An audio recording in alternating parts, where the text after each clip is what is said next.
year of taxpayer funding, and that's making these products incredibly cheap. And so, why are businesses using these products in their foods?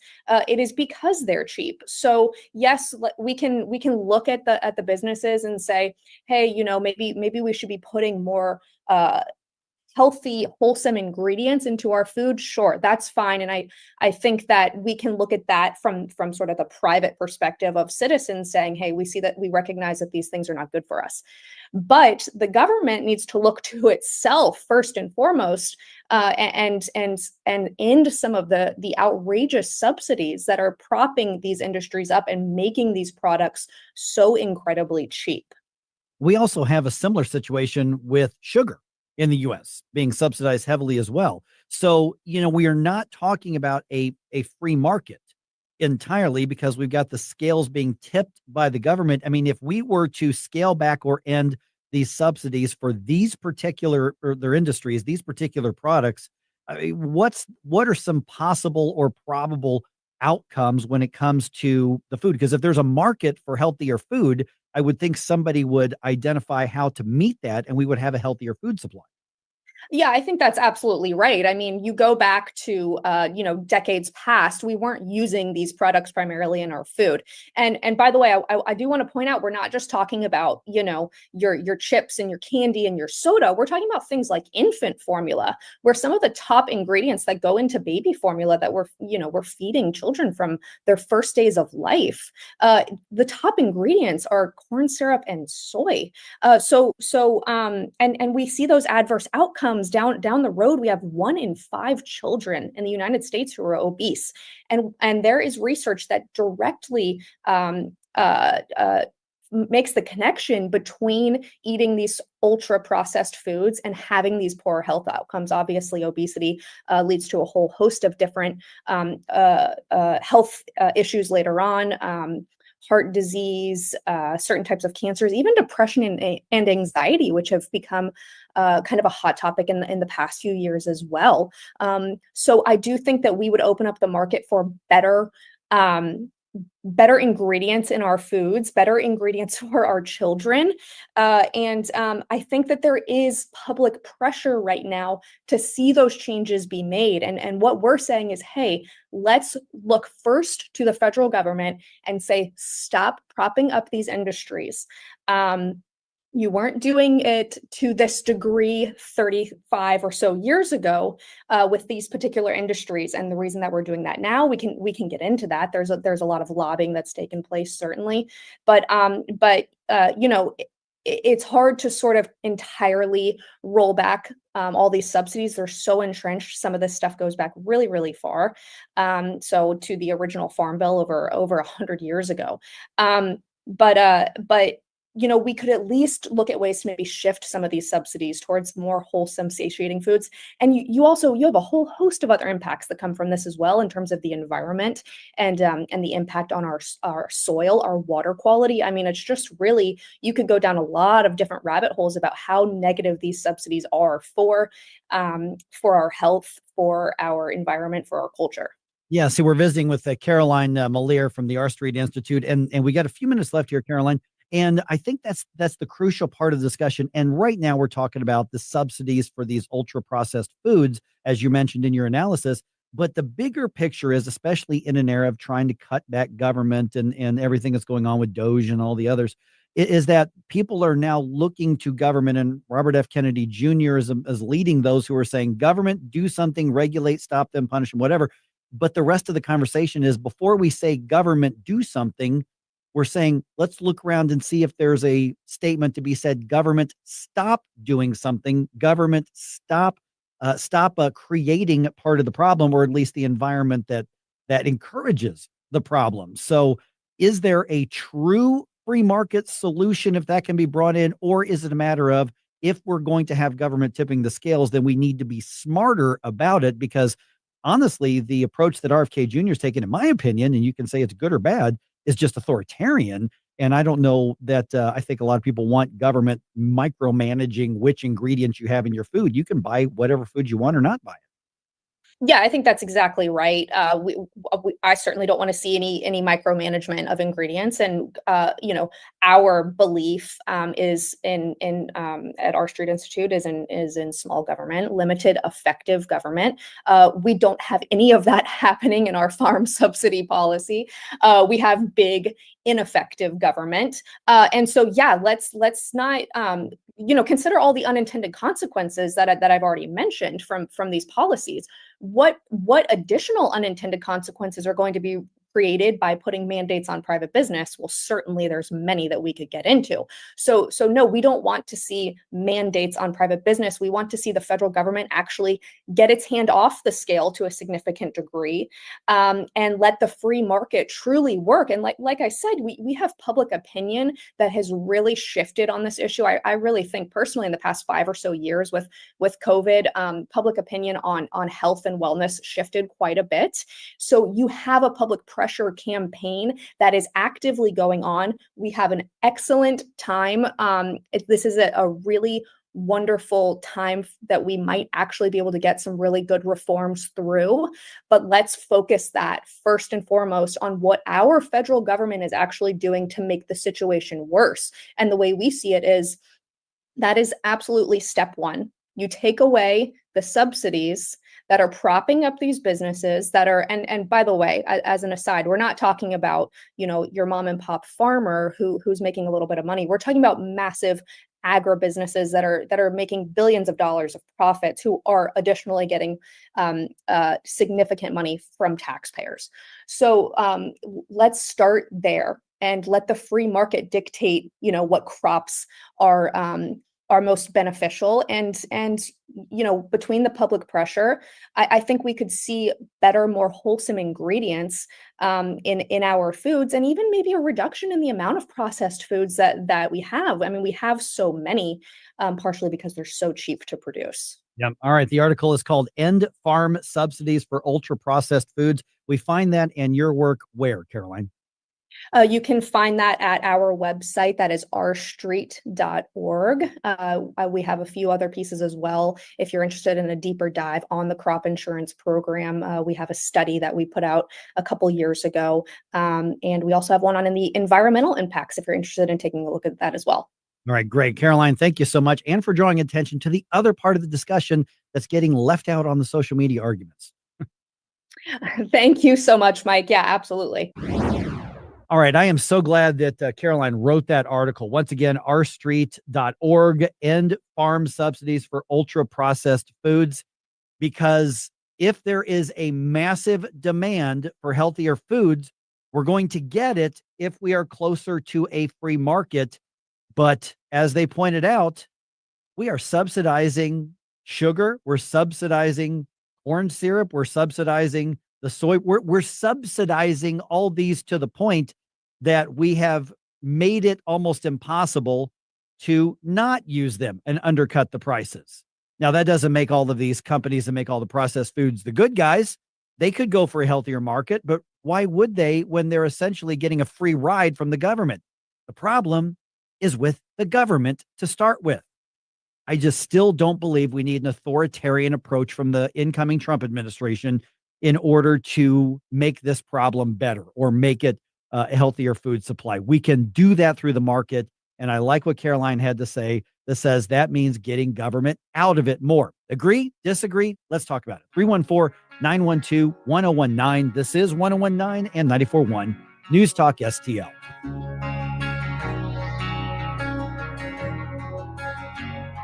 We give you news, analysis, opinion, and more.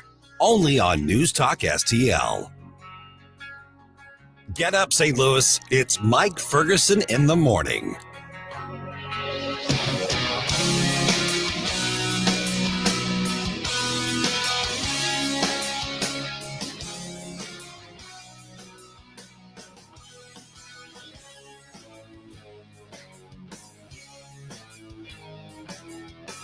Subscribe and watch your favorite News Talk STL shows. Mike Ferguson in the Morning, The Vic Porcelli Show, Columbo and Company, Jones and Arps. Webcam streaming on Facebook, Twitter, Rumble. Subscribe and watch News Talk STL. News Talk STL is proud to have Doug Voss of Safe Money Radio as part of our lineup each week. Doug has been a staple on the Sabos radio airways for many years as one of the leading financial experts in the area. You can now hear Doug and Safe Money Radio 3 times every week yet on News Talk STL. But in case you miss anything, you can check it all out at DougVossSafeMoneyRadio.com. What else do our listeners need to know, Doug? Simply put, I focus on helping pre-retirees and retirees build, preserve, and protect retirement assets, and I've been helping my clients solve their insurance and financial needs for the past 33 years. I also strive to educate my clients on how to prepare for retirement, minimize the impact of market volatility on their assets, and deal with the challenges of increased longevity. Call me today at 844-676-SAFE. That's 844-676-7233. Doug Voss is a registered representative. Securities offered through DHL Securities, LLLP. Member FINRA and SIPC. Epic STL is always on the lookout for highly motivated, goal-oriented, results-driven people to add to our growing, winning team of sales and content professionals. 101.9 and 94.1 News Talk STL is a locally owned and operated venture of Epic STL. Apply to be a part of our creative, fun, and rewarding work environment by simply going to the Connect tab on newstalkstl.com and click on Application. Epic STL and News Talk STL are equal opportunity employers. Need reliable auto service from people you can trust? Look no further than Western Tire and Auto. For over 15 years, we've been your complete automotive repair center, family owned and operated, with owner Dean Kleethermes bringing 30 years of industry experience. At Western Tire and Auto, you're not just a customer, you're family. We promise 100% satisfaction, treating you with the transparency, respect, and honesty you deserve. Visit us in St. Peters or in Florissant. For appointments, call or check westerntireauto.com. Western Tire and Auto, your local automotive experts since 2008. Every day, the men and women of the United States Marine Corps demonstrate their commitment to defend the American way of life. Since 1775, we have served our nation as a force in readiness. From combat operations to humanitarian assistance in every corner of the world. No matter where the mission takes us today, or wherever our country needs us tomorrow, we always remember the land we call home. As Marines, we take a stand for each other, for our nation, for us all. The few, the proud, the Marines. News, analysis, opinion. It almost seems common sense, but, alas, common sense isn't so common these days. News Talk STL.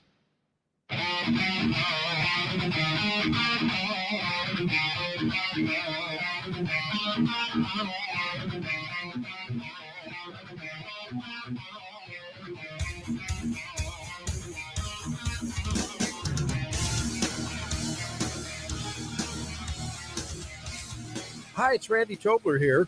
Pour a big cup of coffee and catch my show every Saturday morning from 6 to 9. Right now, it's back to Mike Ferguson in the morning here on News Talk STL.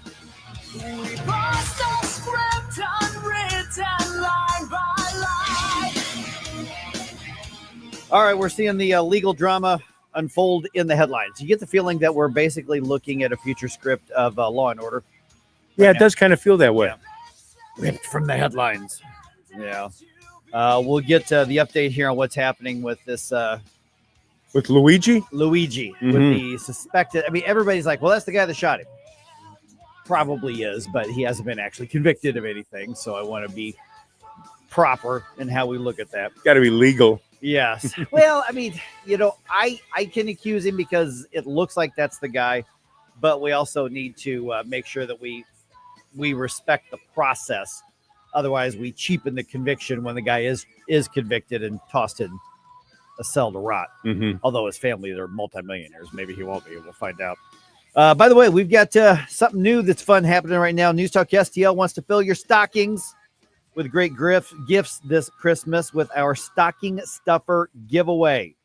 We're going to give away over $1,000 in just various gifts. And all you've got to do to have a chance to win is register at newstalkstl.com. We're always giving away stuff here. Love it. Like I'm giving away bananas. Yes, you are. There's a bunch, literally bunches of them. And that's only about a third of what the Instacart delivery person sent me. Because I mentioned yesterday, in case you missed it, I said, okay, I want 10 bananas as far as my grocery order, and they grabbed 10 bunches. I have 30 pounds of bananas I have to somehow dispose of. So I brought a whole grocery bag in and just set it out there. So I'm going to be munching on bananas from here to Washington. You are going to have no shortage of potassium. But by the way, as far as our stocking stuffer giveaway, we've got gift cards from Tropical World Pets on Watson in Crestwood. Obviously, some News Talk STL merchandise as well. How about this? A 1-year range membership for Metro Shooting Supplies in Bridgeton and Belleville. So there's some great stuff in there that you could end up with. All right. The man suspected of killing United Healthcare CEO Brian Thompson fighting extradition to New York. And when we get to our news dump and we fill you in on everything that's happening, you're going to hear that his lawyer is actually complaining, thinking the judge was wrong in not granting him bond or bail, the ability to bail himself out. And so I think I understand that again, don't hate on the defense attorney. Okay. The defense attorney has one job, and that is to get his or her client the most favorable outcome possible in the criminal process. If we do not have defense attorneys, then we do not have a legitimate or credible system. If we do not make it hard to convict, we do not have a system that keeps government in check. Because ours is innocent till proven guilty, not the other way around. Right, as the way it should be. The burden should be on the government. Now, every shred of evidence that we know of indicates that Luigi is the guy who did this. But it was interesting to me that the lawyer went to the media saying, the judge got this wrong. They should have offered bail. But I'm thinking, wait a minute. They found the guy with tens of thousands of dollars in U.S. currency, some foreign currency, a passport, multiple fake IDs, and his family is worth millions and millions of dollars. If that's not a flight risk, I don't know what is. So, of course, they're not going to allow bail with somebody with those kinds of resources. And then, of course, they're fighting extradition to New York from Pennsylvania. Well, that's a tactic that's going to slow things down, give them time to try to, who knows, cut a deal or something like that. But now we're finding out that, the shooter had a back surgery and he's in a lot of pain, and, a back surgery that many other people have because he had some kind of injury. And later on today, here's what I find fascinating about how all of this is sort of unfolding, is that you've got this case here of the murder of Brian Thompson. And then you've got the Daniel Penny trial and acquittal, and people are trying to conflate the two into one debate and comparing them and saying, well, look at this, but then look at this. Those are two completely different things. But we're so hungry to find social commentary, and we're so hungry to conflate things based on skin color that we are artificially merging two debates and two things in the news right now. It's just weird to me. Okay. Do I have time to whine and cry about something else right now? Yeah, you do. You have about 45 seconds. The Cardinals have made it very clear that Nolan Arenado is not going to be a Cardinal next year. Well, I feel sad too. If and when he's actually traded, if I have time, and I know, I'm going to make sure I'm wearing all black in mourning the next day this happens. So basically, the St. Louis, he had a mediocre season, some injuries, and he didn't have a great season this past year. But when you look at the 10 years before that, arguably best third baseman in the game of baseball, possibly a future Hall of Famer, but they'd rather save money than put the top talent on the field. When it comes to spending your tax dollars and teaching your kids, governments and school districts should be an open book. But in Missouri, that's not always the case. Recently, the Show Me Institute sent out a sunshine law request to school districts across the state, asking for information on whether certain topics are being taught. Specifically, a controversial one called critical race theory was included in the list. Many districts didn't respond. Some wanted to charge large fees to process the documents. Lee's Summit outside Kansas City wanted over $35,000. A rural district, Morgan County, wanted $15,000. The Sunshine Law does allow charging a reasonable fee for sending out information, but there's nothing reasonable about $35,000 or $15,000. These districts should want to be transparent about their curriculums. Taxpayers deserve to know what their kids are being taught. Learn more at showmeinstitute.org. The Show Me Minute has been brought to you by Show Me Institute and Show Me Opportunity.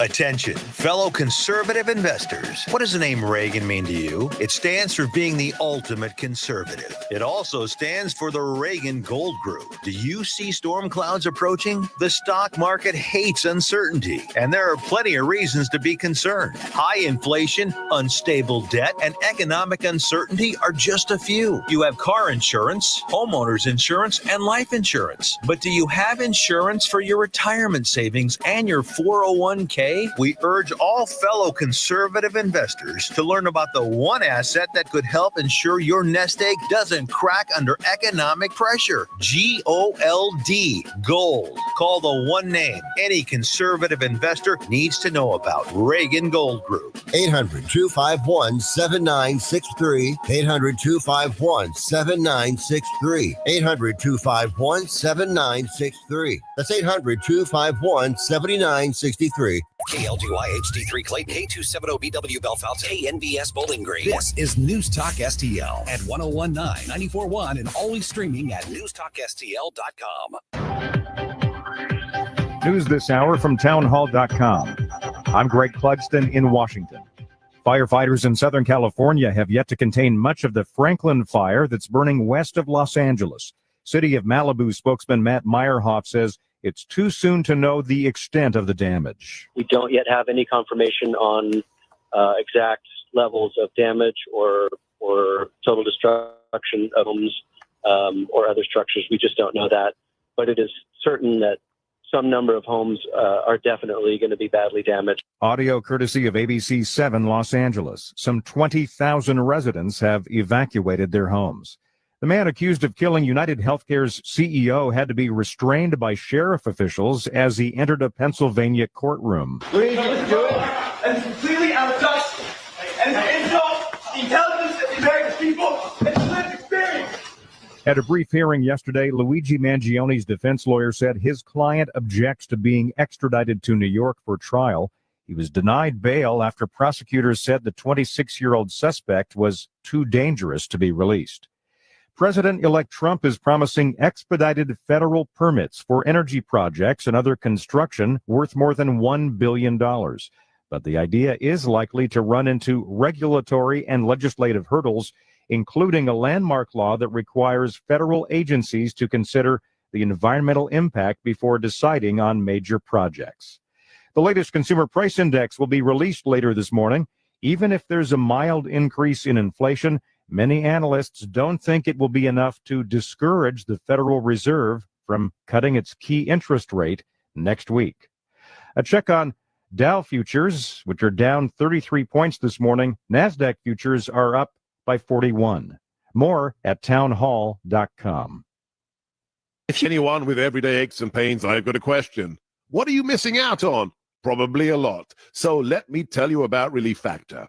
Relief Factor is a drug-free daily supplement that helps your body fight pain naturally. It doesn't just mask pain, it helps reduce or even eliminate it. In about 3 weeks, you'll discover what it's like to feel better. Go to relieffactor.com or call 1-800-4RELIEF and save on your first order. That's 1-800-4RELIEF. You know, a lot of times you have to choose between something high quality or something that saves you money, but if you can get both, why not? Especially when it comes to healthcare. And that's MediShare. You get both. The typical family saves $500 a month and they love it. The customer satisfaction rate for MediShare is double that of the typical health insurance plan. Double. So yeah, really, you can save a ton and like it better. Call now. You can get a price within 2 minutes. Call 833-34-BIBLE. That's 833-34-BIBLE. From the Michaels Flooring Outlet Weather Center. I'm First Alert 4 Chief Meteorologist Steve Templeton. Cold tonight and a chance for some flurries of isolated spots of light snow. If we do see any isolated spots of accumulation, be on grass for tomorrow morning to about early afternoon is when we could see some flakes flying. Most of us just seeing flurries. Cold and breezy, a low of 30 in the morning, a high of 37 in the afternoon. But wind chills will be in the 20s for the afternoon with gusts 25 to 30 miles per hour. And then Thursday's a cold, dry day, a high of around 38. That's the latest from the First Alert 4 Weather Center. I'm Chief Meteorologist Steve Templeton. This hour of News Talk STL brought to you by Piccadilly Palace, located in Union, Missouri. The ultimate family fun center is Piccadilly Palace. Call 314-860-6418 or visit piccadillypalace.com. Larry Connors here, and I'm heading to southern Italy for a tour of the most beautiful coastline in the world, the Amalfi Coast. I want you to join me. We'll travel for 11 magical days with professionals from Conservative Tours. They're the best tour operators in Italy. Conservative Tours, an A+ rating with the BBB. $54.88 is your cost. That includes airfare from St. Louis, luxury hotels, dining events you'll remember for years. Call 888-733-9494 or go to conservativestours.com. Join me next spring in Italy on the Isle of Capri, just $54.88, including airfare from St. Louis. 888-733-9494 or go to conservativetours.com. All the information I need on the drive to work. Mike Ferguson in the morning. I keep it on throughout the day, whether it's local, national, or something big that's happening overseas. News, analysis, and opinion. St. Louis is #1 for conservative talk. News Talk STL. Mike Ferguson. I'm the world's heavyweight wrestling champion. Gabe Pfeiffer. I'm Batman. Get up! Get up! Can't you hear the alarm? Get up! Get up! I want to be clear. I'm not going nuts. Mike Ferguson in the morning on News Talk STL. Good morning to the people of St. Louis.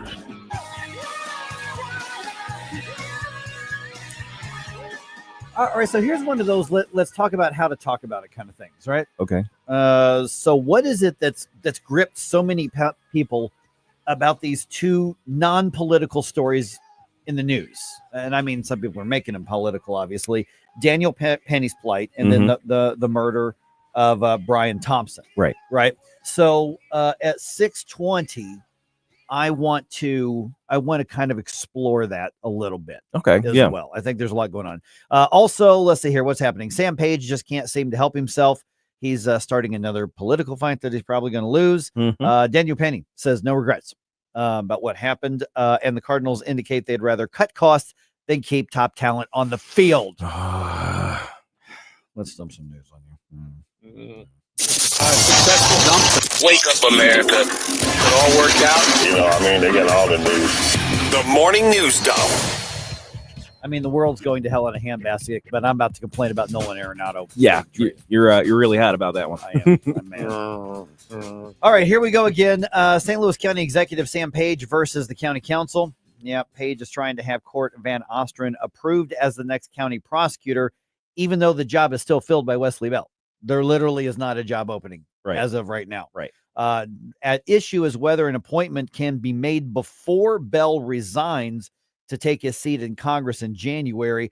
Councilman Dennis Hancock tells KMOV that he's just simply got an issue with this, and it's not necessarily about Court Van Ostrin. County executive has taken it upon himself to overstep what's allowed in the charter. Now, keep in mind, there's another legal dispute at hand as well. Governor Mike Parson says state law allows him to fill the role. The dispute's likely going to be decided by a court, and maybe the second one is as well, because what Page is doing, and KMOV is reporting that Sam Page has essentially declared him the interim prosecutor and given him a temporary office somewhere. That's what KMOV is reporting. Jeez. Okay. But the fact of the matter is Wesley Bell is still the prosecutor, and nobody on the council. I mean, there'll be some people who vote against Court Van Ostrin because of his, far left outlook. But Court Van Ostrin's he works the federal prosecutor's office. He's got a solid legal resume. So he's probably going to be the next prosecutor. I understand actually Sam Page, because I try to be objective, saying, let's go ahead and get the approvals done. Let's get it in place. Wesley Bell resigns. There's somebody to take over minute one. Right. Okay. I understand that, Sure. that mindset. Yeah. But Shalonda Webb, Mark Harder, Dennis Hancock, the members of the council are basically saying, yeah, we have a charter. You're relying on the charter to fend off the governor trying to fill the role. Let's stick to the charter and use the process. Yeah, exactly. That's what it's there for, and things like this. So once again, Sam Page just can't seem to stop from picking unnecessary fights that he is probably going to lose. Well, he's so ego driven. Yeah. It's all about, well, this is my power, this is my ability, Right. this is who I want in my administration. You could almost hear him going on about it. Yeah. Oh, So my goodness. yeah, here it is. The unnecessary fights kind of come from all that stuff. All right. 26-year-old Luigi Mangione is the suspect that police say killed United Healthcare CEO Brian Thompson in New York City last week. Had his first court appearance on Tuesday. He was arrested, as you know, in Pennsylvania on Monday. He's being held in Pennsylvania on weapons and forgery charges, and the judge says he's going to be held without bail. Thomas Dickey tells reporters, Thomas Dickey is his lawyer, by the way, tells reporters that the judge should have set bail. I think he was entitled to bail, and the judge makes it 100 million or 10 billion or 100,000. He's entitled to bail, but to simply say no bail, in all due respect to a judge, I believe bail should have been set. So prosecutors say that Mangione is too dangerous to be released. He's also contesting the extradition to New York, where he now faces murder charges. New York Governor Kathy Hochul says she will sign a request for a governor's warrant. Now, don't read in too much to the, to the fighting extradition. My guess is that what we're looking at here is a tactic to buy time, either for negotiation or to let the defense get up to speed and prepare a plan or something like that. But the argument that he's entitled to bail, that he should have had bail. Okay, The guy had $20,000 cash on him. He had thousands of dollars in foreign currency. He had his passport on him. He had fake IDs on him. Yeah, and he's from a family worth millions and millions and millions of dollars. A little bit of a flight risk, you think? Just a bit of a flight risk. Yeah, probably.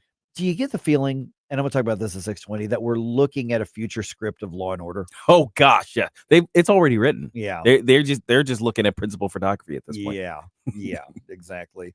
I want to get into that in just a little bit here, about 12 minutes or so. All right. There's also going to be a movie. Oh, there are going to be some big stars vying for that role. Oh, yeah. Yeah, without a doubt.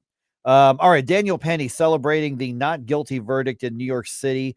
This, of course, was after the death of Jordan Neely. He did an exclusive interview with Judge Janine Pirro on Fox, and he comments on the shift he experienced after officials announced the indictment, saying that this was all really nerve-wracking. I can only imagine. Here's part of what he had to say. Throughout this whole process, I would remind myself of the witnesses coming up to thank me. And really, no matter what outcome the trial had, I only cared about what the witnesses said about the situation. And I only cared about their opinions. Now, that full interview is going to air tonight on Fox Nation. Yeah. Well, this is the mentality that we want in our military and among our police. The guys who are they are so concerned with protecting their fellow man, their fellow innocent civilians, that they're willing to put themselves in harm's way. That's the mentality you want in a society out of your men. And not even just now harm's way, as in something could have gone wrong with Jordan Neely or some sort of violent thing, but harm's way in our system that's all kinds of effed up right now. Yeah. Oh, man. All right. Congresswoman Virginia Fox, who's a Republican out of North Carolina, says that she supports Donald Trump's plan for the Department of Education. Of course, Donald Trump is now on record as saying, get rid of it. She was on Fox Business Network's The Big Money Show.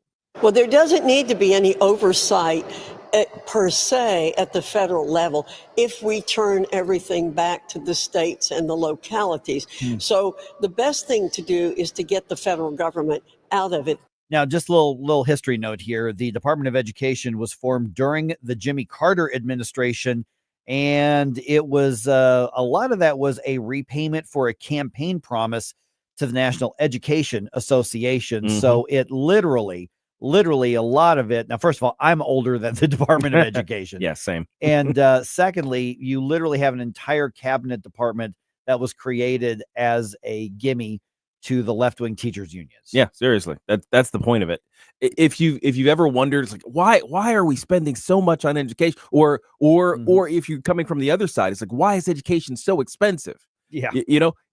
If you look at any one of those things, it's because of the administrators. The growth of the administrative levels of all education has been out of control. It's causing so many problems, and they're the ones writing these stupid rules about what is taught and isn't taught in the schools. So one of the biggest edifices of the administrative state in their involvement in education is the Department of Education. So it needs to go, without a doubt. Absolutely. All right, it's a kind of an interesting note for today. It's a formality, but today is the deadline for all states to confirm the presidential election results. Okay. Yeah, today's the day.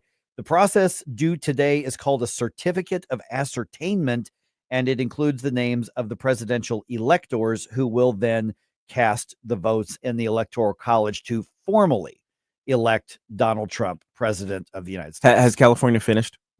I don't know. I mean, the last I saw, they have not finished counting all the ballots. Now, at least now it could could be congressional races. Yeah, it could be just in the congressional races, but that's the thing. Everybody who voted for a congressional race probably voted for president. So there's still outstanding votes for president in California. Yeah, of course, in California, there's no question who won the presidential race in California. Exactly. But, That's true. All right, multiple reports say Nolan Arenado is probably not going to be a Cardinal next season. And I'm trying not to cuss on the radio. While over the past 10 seasons, Arenado has been one of, some would argue, the best defensive third baseman in the big leagues. I mean, he had 9-10 Gold Gloves in a row at third base. The Redbirds front office is looking to trade him, and that could mean saving money on salary costs for the team. But there's no clear answer as to who would fill that spot. So what I'm hearing the front office say is, the fans are mad at us for not doing our best to put the best team on the field and be competitive, but we're worried about saving money right now. Nolan Arenado is very possibly a Hall of Famer. Absolutely. He had one sort of injury hampered mediocre season last year. He did not have a great season. He had a major league season, but he did not have a Nolan Arenado season. So one mediocre season, and they're ready to ship him off. Paul Goldschmidt's not coming back. We don't know who's going to be the catcher. We don't know who's going to be the outfield. So the Cardinals are a mess right now, and they seem to be more worried about cutting salary and cutting costs than getting a really competitive team and getting in the playoffs. Is this the rebuilding season? Rebuilding your finances, what it is. Could be a couple of rebuilding seasons. Yeah, it really could be. I look at his stats last season. Yeah, really. Despite the plague of nagging injuries, he still played a ton of games. Yeah. And batted .272, had 16 home runs, 71 RBIs over his career. 285 average, 341 home runs, 1,132 RBIs. Nothing to sneeze at with those stats. And how about all those Gold Gloves? Yep. And I don't know how Matt Chapman won the one this year. He's a very good third baseman, but I still think Nolan's stats were better defensively. They were too, yeah. So that one had me stumped.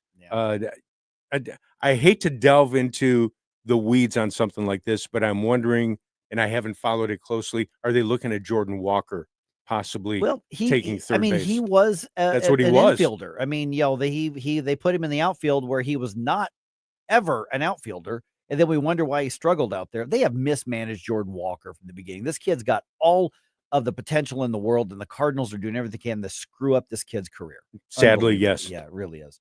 All right, it was another overtime win for the Blues. Dylan Holloway's wrist shot found the net in overtime to secure the 4-3 victory over the Canucks Tuesday night. Zach Bolduc, Robert Thomas, and, of course, Jordan Kyrou also had goals. Jordan Kyrou has a goal like every game. This guy's a scoring machine, man. Joel Hofer had 22 saves. Blues head back to Enterprise tomorrow to host the Sharks. All at once depart, no destination, making cold my to fight your war. Stop it right now. Like and subscribe to us on Rumble. News Talk STL. Your indifference. Stop it right now. Get up, St. Louis. It's Mike Ferguson in the morning. Get up, can't you hear the alarm? Get up, this is your cousin. Get up, what are you waiting for? Get up, get up. Number one for live and local conservative talk. I've been a registered Democrat for 28 years. I'm really glad you're talking about this. You gotta love these idiots out here. They think we're all stupid, I guess. news, analysis, opinion. Totally agree on that. I disagree with you. It's over. Very upset. Thanks for taking my call. Thanks for taking my call. Thank you for taking my call. Thank you very much for taking my call. Wanted to ask you really quick. Is there room on the bandwagon for me? 101.9 and 94.1 News Talk STL. You hear us talk about Rodney and Jen Wallner a lot here on News Talk STL, and we put their phone number out there for you, 314-810-SOLD, and we do that a lot. All of us think so highly of Rodney and Jen here, but let me get real about something here. We know that the economy probably is going to be on an upswing in the coming months. We hope. But the reality is that when you are making big decisions financially, you can't go into it by being that person who says, I'm going to give this person a chance to build their real estate business. You know what? Let's see what they can do. Because what you're saying at that point is, well, I'll be the experiment that they build their experience on. You don't have that with Rodney and Jen Wallner. What you have are two professionals who work as a team, and they have the institutional knowledge. They have the professional knowledge. They also have the ethics. And when it comes to your family, this is who you need to be working with when it comes to buying or selling a home. For most people, buying or selling a home is going to be the biggest investment you're ever going to make. And the fact of the matter is that a key way to building your wealth for yourself and for your generations behind you is home ownership. Do it right. That's why you need to give Rodney and Jen a call. 314-810-SOLD, licensed in Missouri, licensed in Illinois. Regardless of whether you're upsizing, downsizing, whatever the case is, Rodney and Jen know the market. They know the economic conditions. They will give you advice that will empower you to make the best decision. And that is something that your cousin's best friend's mom, who put on Facebook, you know what? I got laid off of my last job. I'm going to give real estate a try. Give me a call. Let me sell your home for you. Don't do that. Go with the people who sell upwards of 15 times more homes than anybody else in St. Louis, in the entire region. And they have developed their reputation by being good at what they do, by being bona fide experts through years of experience, and by being top-notch people with high ethics. Call them today, 314-810-SOLD. By the way, I'm giving you their cell phone number on the radio, 314-810-SOLD. If they don't pick up the phone, well, one, they may be still getting ready for the day right now at 6:21. But if they will call you right back, or you'll probably get right through to them and just say, listen, here's my situation. Give me your thoughts. Have that conversation. They're not going to make you sign a contract. They even have flexible commission plans to make sure you get the right plan for you and your family and the right process. And they have so many pre-approved buyers like in the stable. If you're selling, you got to call them today. 314-810-SOLD. You could be through this process really fast with top dollar and the best return on investment. So once again, 314-810-SOLD. Just have that conversation with them. You're going to be as impressed with them as I and everybody else at the station is. Once again, 314-810-SOLD. Ready to soar beyond your limits? The U.S. Air Force and Space Force offer more than just a job. It's a launch pad for your future. With over 200 career paths, competitive pay, benefits, free education, 30 days paid vacation, and a chance to travel the globe, all while serving your country with pride. Your journey starts here. Call Jeremy Jefferson in St. Louis at 314-295-6834 or visit airforce.com and spaceforce.com today.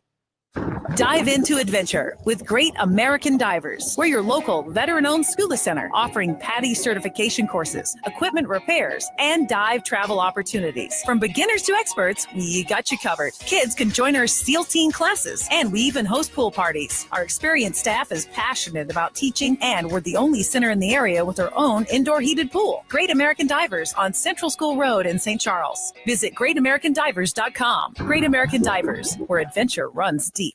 Hello, fans of the paranormal. I'm Frankie, host of the newest show on News Talk STL on a Garage. And we'll be discussing everything paranormal, from ghosts, demons, hauntings, and aliens to skinwalker, Bigfoot, fairies, and the Chupacabra. Every Saturday night between 9 p.m. and 10 p.m., me and Jeremy will discuss mysterious events in St. Louis and surrounding areas, including gateway families and unsolved true crimes. That's right. It's all right here exclusively on News Talk STL from 9 p.m. to 10 p.m. every Saturday night.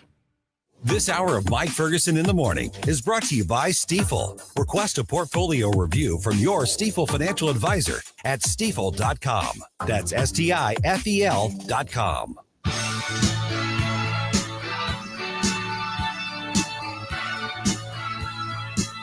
Hi, this is Mark McCloskey. Check out my show, Mark McCloskey on Fire, Sunday afternoon at 5 here on News Talk STL. Right now, it's back to Mike Ferguson in the Morning. All right, let me come back to this this thing that I just brought up a little bit ago. So what is it that's gripped so many people about these two stories? The Daniel Penny legal saga, and then obviously the Luigi Mangione murder of Brian Thompson. And people are conflating them, which doesn't make any sense. Because they're not related. Right, they're not related. No. They're not even similar. But in order to find some sort of social injustice, people are trying to mix the two together.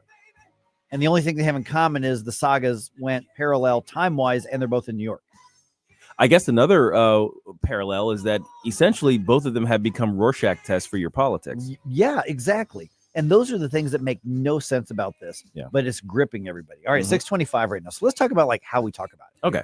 By the way, should Donald Trump have the support for all of his cabinet picks? No. Because there's a lot of people saying yeah. he was elected, he's got a mandate, he deserves to have the administration. Well, yeah, I mean, an increasing number of conservatives are pushing back against one in particular. There's a few that are getting pushed back, but there's one in particular who's really getting a lot. We're going to give you the update on that at 635. I agree with you.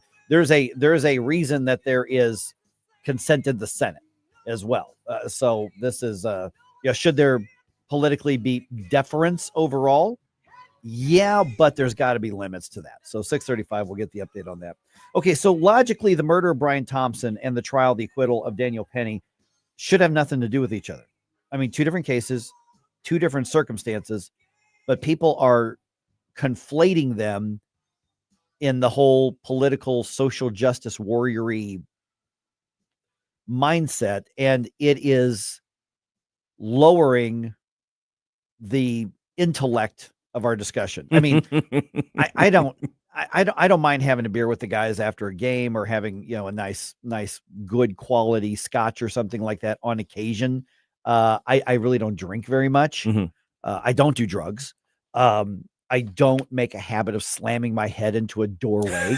I don't do those things. Yeah. Okay. But if I decided to do them in excess, I still don't know that I could make myself as dumb as some of the people on CNN. Oh, well, that's true. I went a long way to set that one up. Yeah. No, that was worth it. That was absolutely because you're right. Yeah. There are some seriously dumb people, just who are our talking heads. They're supposedly the ones transmitting information to the people. Okay, so there was a panelist on CNN, and I didn't even care enough to go get her name. I just grabbed a quick clip with her stating, and it's funny when you look at some of these extreme leftists, how they have this sort of air of condensation. And of course, I'm right. How do you not see it this way? Here's part of how she tried condescension, not condensation. Oh, condescension. Yeah, well, maybe I have it slamming my head in the door. So here's part of what she had. This is how she tried to set the basis of the debate and discussion on. Later in the night, we're also going to talk about Penny and the verdict there. There you also have a victim who somebody determined did not deserve to continue living, right? No. Yeah, tell That's me which vigilante action is okay. Oh my gosh. I mean, Oh not my a- gosh. Okay, yeah. That's how you spin it and Wow. make it come out as a completely different story. They both happen in New York City. Right. And I think a lot of folks maybe in the back of their minds are kind of combining the two because they were both in the biggest city in the nation. Okay, fine. I understand that. But the fact that Daniel Penny actually did what we all hope we would do if we were in that situation, and we're all terrified that he's going to wind up being found guilty. Thank God he wasn't found guilty. Right. But I think a lot of folks But why is it that we're relating so much to this? Why do we invest emotionally so much? I mean, if Daniel Penny had been convicted, why would we, so many of us, including myself, have become personally angry and invested in this? Because I don't know Daniel Penny, his acquittal or conviction wouldn't affect my personal life. So why is it that we invest so much into it? I think good men just almost instinctively, and this is what I know about most of the we've war gamed this situation in our heads already. Yeah, we have all at some point in our lives and in our lifespan, we have said, what would happen if this, that, or the other went down and I'm in a position to help?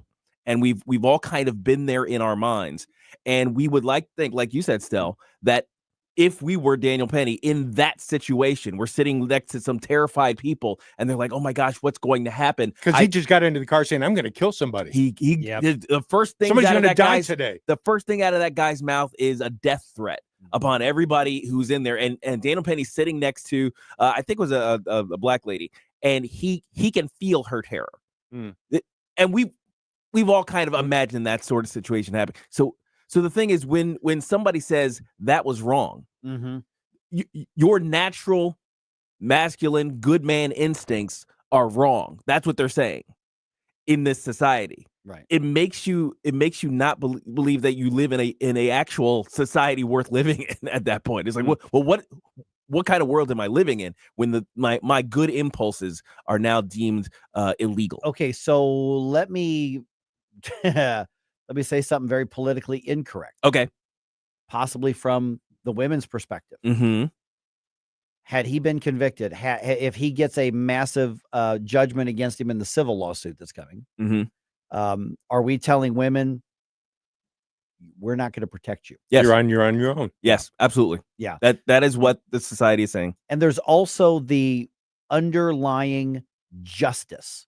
I mean, we're voyeuristically watching this unfold. And like I said, this is probably going to be a Law and Order script in the next season or two at some point. And the fact of the matter is that we all saw what happened. We saw the ideologues who wanted to make a social statement out of this. And we see the rampant injustice. I know that there's a lot of people, I think we've probably all said it here, Daniel Penny got justice with the acquittal. He really didn't. Because he got screwed with the indictment in the beginning. Because he should have never been indicted. Yeah. He should have never been prosecuted. He should have never been arrested. And I understand this is what the court process is for, is to get to the final decision. They got to the right decision at the end. Now he's going to deal with the civil suit as well. But we see a manifest injustice. And then we see people want to make it ideological, make it political, make it about left-wing racial politics and racial cultural battles. Yeah. It's and the connection to the other story, the Luigi Mangiano story, is, at least in my mind, from my perspective, that suggests that the thing that he did, which we all recognize as bad, is good. That's what they're saying. So it's they're representing an upside down world, and the results of that are would be massive. Right, because the other side looks at him as the roving vigilante who's about to be martyred by the system. I saw videos yesterday popping up of these stupid 20-year-olds. Oh, gosh. They do the thing where they try to play 2 or 3 characters, in a video. It's like just talking to each other. Cold-blooded murdered him. Hey, did you know that X number of people die every day because they don't have health insurance? Well, it has nothing to do with this. No, it's so stupid. Yeah. I think we got to follow up on this later on today. Absolutely. All right. All right. He's got to have a prison bride or two. Yeah. Yeah. He's worried about the back surgery not letting him be intimate. He ain't going to have a choice, dude.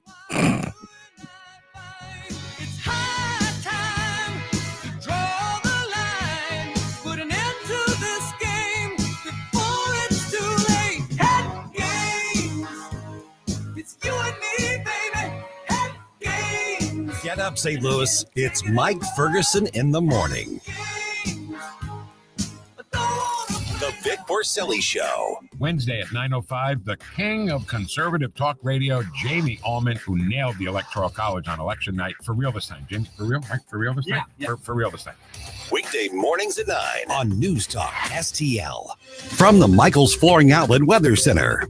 A quick-moving clipper system brings us some spotty flurries, maybe even a brief moderate snow shower from time to time through the morning and into the early afternoon. But warm pavement temperatures and a high near 40 should prohibit any kind of impactful accumulation. Turning blustery, though, gusty winds will hold wind chills in the 20s this afternoon. Partly cloudy and cold tonight, down to 22 in St. Louis. Back to 38 for the high on Thursday under partly cloudy skies. That's your first alert forecast. I'm meteorologist Matt Chambers. Attention St. Charles, looking for a local spot that satisfies all your cravings? Mario's Donut Restaurant is your place to go for breakfast, lunch, and dinner. From mouth-watering sandwiches and omelets to delicious gyros, Mexican dishes, salads, and wraps, we've got it all. And don't forget our famous donuts. They're so good, they'll make your eyes glaze over. Dine in or carry out, our friendly staff is ready to serve you with love and care. Mention News Talk STL when you visit. Call 636-447-4515 or visit mariosdonutrestaurant.com. In the fast-paced world of digital marketing, making connections is a challenge for any business. But what if we told you there is a place where connections aren't just made, they're grown? Meet 2060 Digital, your premier Google partner and top-tier digital agency. We don't just follow trends, we set them. At 2060 Digital, we're not just another agency, we're your strategic partner. We dive deep into your challenges and develop solutions that drive measurable outcomes. Ready to elevate your digital presence with campaigns that connect? Google 2060 Digital today. Hey, want to amaze your friends when they visit? They will be impressed when they see your custom-made drapes, blinds, or shutters. Michael Proctor will personally help you pick out the correct colors to truly showcase your home. Then he will actually design and personally install everything. No overhead markup. That's going to save you a lot of money on drapes, blinds, or shutters. Call for an appointment at your home. Spell Proctor like doctor. If you find yourself feeling out of place in the world, it's comforting to know conservative values haven't been abandoned everywhere. The far left wants to destroy conservative values in America. This is News Talk STL. Welcome home.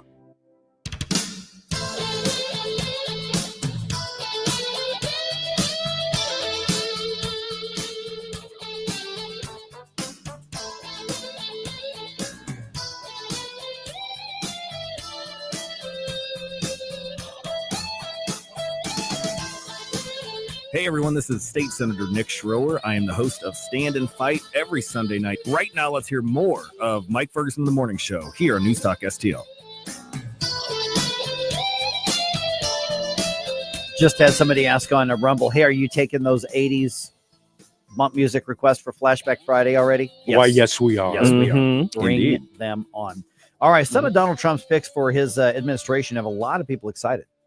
There's some really good picks in there. Oh, sure. Some others, on the other hand, yeah. So then we've got the push, obviously with a lot of people who say, hey, he was elected, electoral landslide, basically. You know what? He has the right to bring in whoever he wants.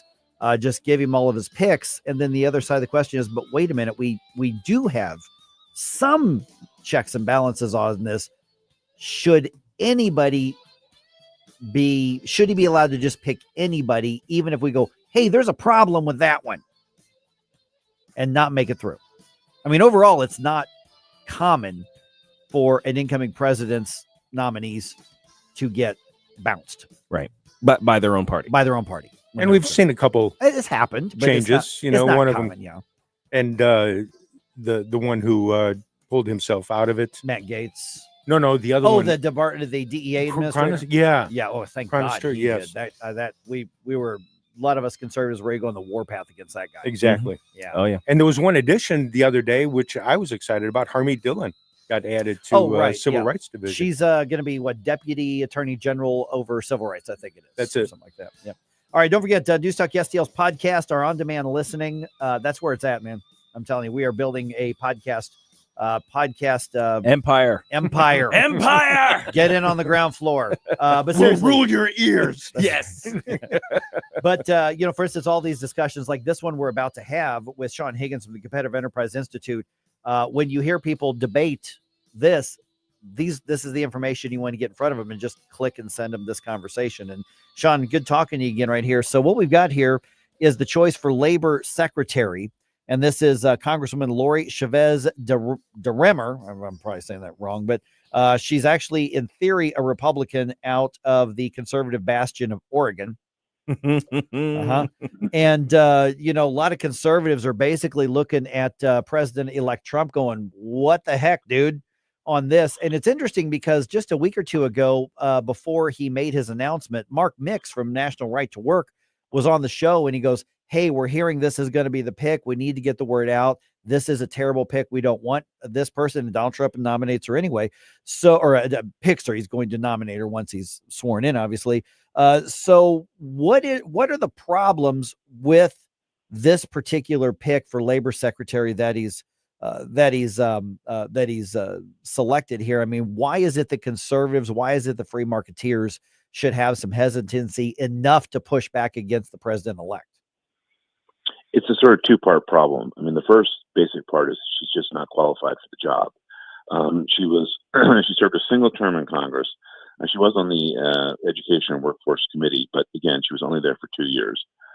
Prior to that, she was the mayor of a small town. She has no background in labor or any of the related issues that would make her the right pick for this. So it's kind of baffling in that regard.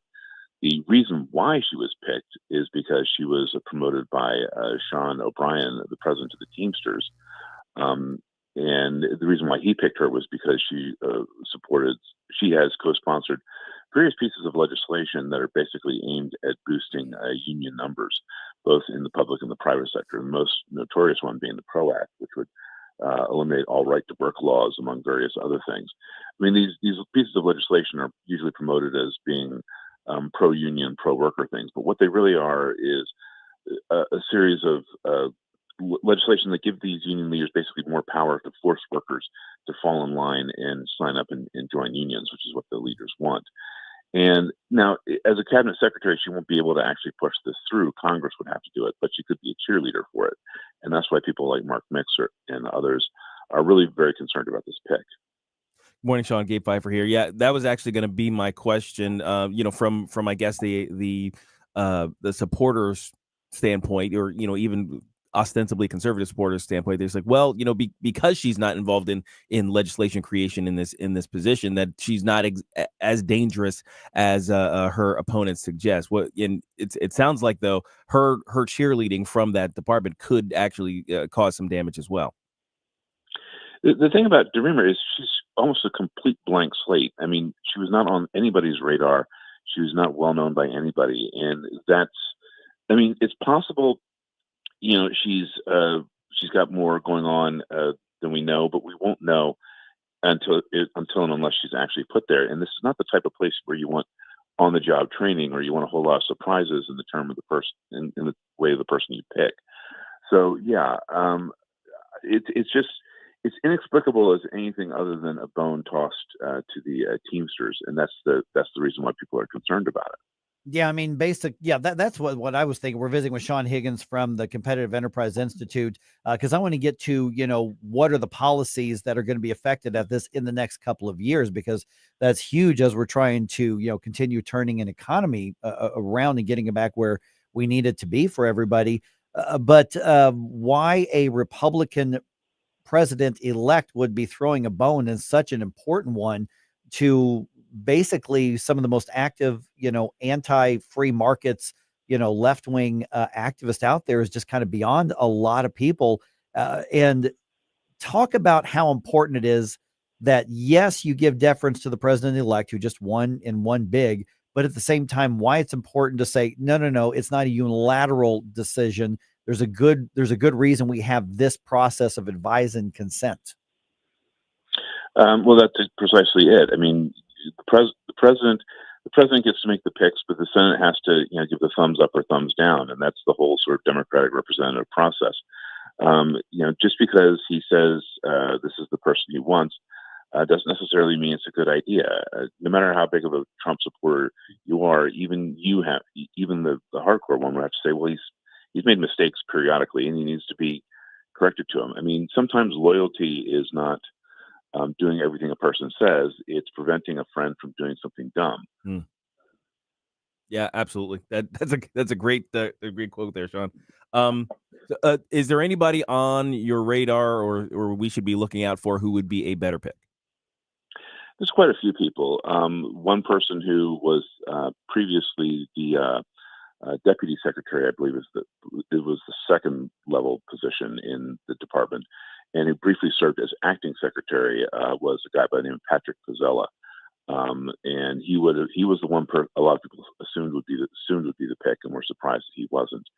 The guy who had previously served as secretary was a fellow by the name of Eugene Scalia, who was the son of Justice Scalia, and he was also widely well regarded by a lot of people. He may have decided he just doesn't want to return to Washington. But there's a couple of other people that they could pick. I mean, it is, however, and this is part of the reason why I think Chavez-DeRemer got the nod. It is a small, sort of narrow field, and it is sometimes hard to find Republicans who are interested in sort of taking this, getting into this. The various committees on Capitol Hill and the Senate and the House side are notorious for having a hard time finding Republicans to sort of fill the open positions, whereas the Democratic positions, they flock to them because they want to be able to get in there good with the unions and build good relations with them. The Republicans, not so much, and as a result, they tend to get sometimes Chamber of Commerce types who are willing to serve on it but aren't particularly engaged in the issue. And I think that's part of the issue here, is that I don't think Trump is terribly engaged in union issues to start with. In his first term in office, he generally sort of was hands off on the department and just hired some people that he thought was good and let them do their thing. And his focus was elsewhere on stuff like immigration and trade.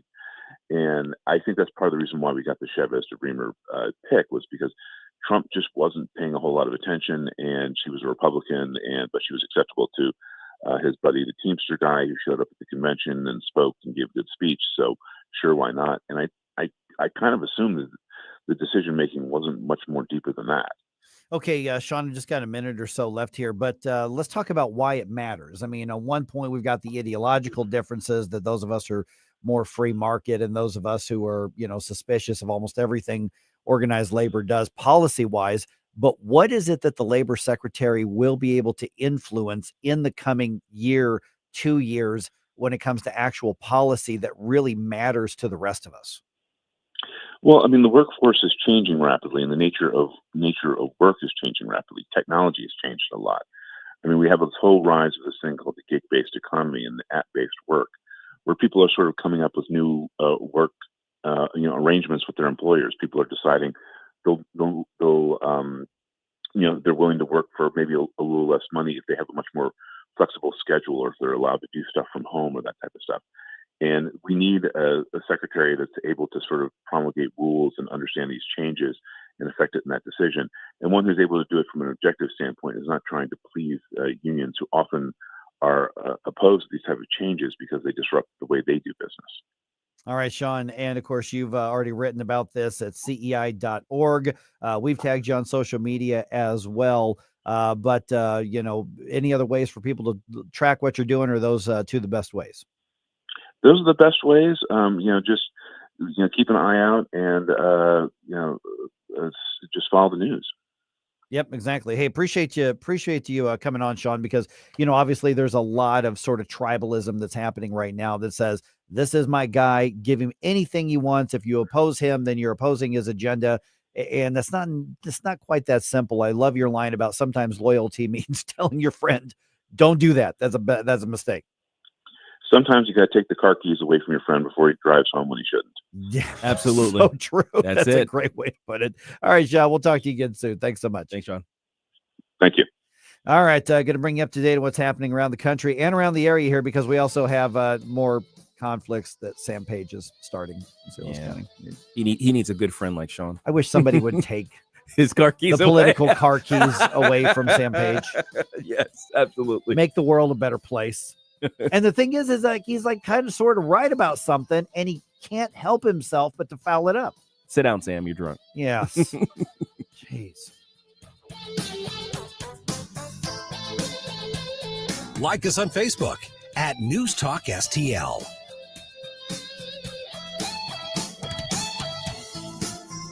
Get up. It's Mike Ferguson in the morning.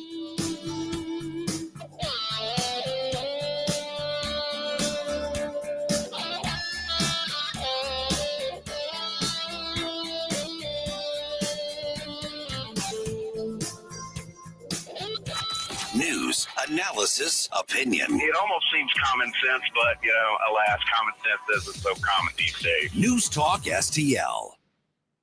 To our brave police officers and first responders, we say thank you for risking your lives to protect us. To all the incredible volunteers who've joined hands with the David Dorn Foundation to raise funds for equipment and services, we extend our heartfelt gratitude. We stand strong with our volunteers who give their time, talent, and dedication as a shield of support for those who rush into danger. The David Dorn Foundation gives a big thank you from our heart to yours. Visit dornfoundation.com and join as a volunteer.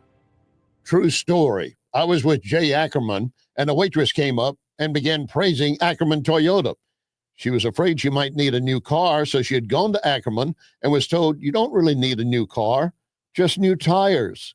Obviously, tremendously relieved and thanking Jay over and over. Another example where Ackerman Toyota did what's right for her and will for you. AckermanToyota.com. Ackerman Toyota for life.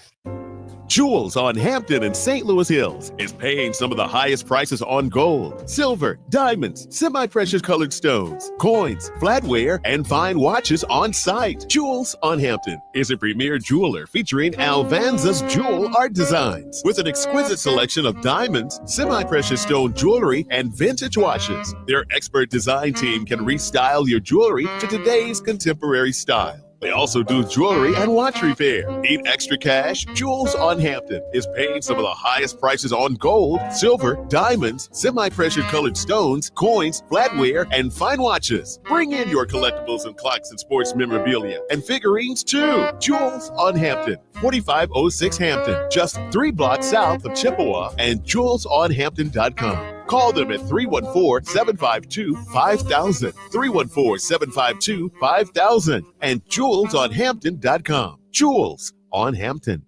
This hour of Mike Ferguson in the morning is brought to you by Stifel. Request a portfolio review from your Stifel financial advisor at stifel.com. That's STIFEL.com.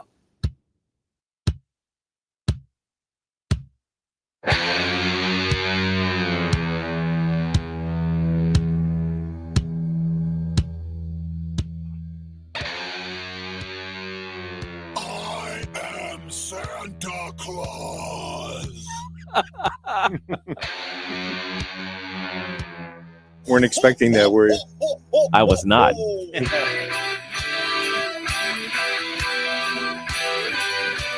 Merry Christmas. Flying through the snow, can you hear him? Ho, ho, ho. He's so full of cheer, only has to work one day a year.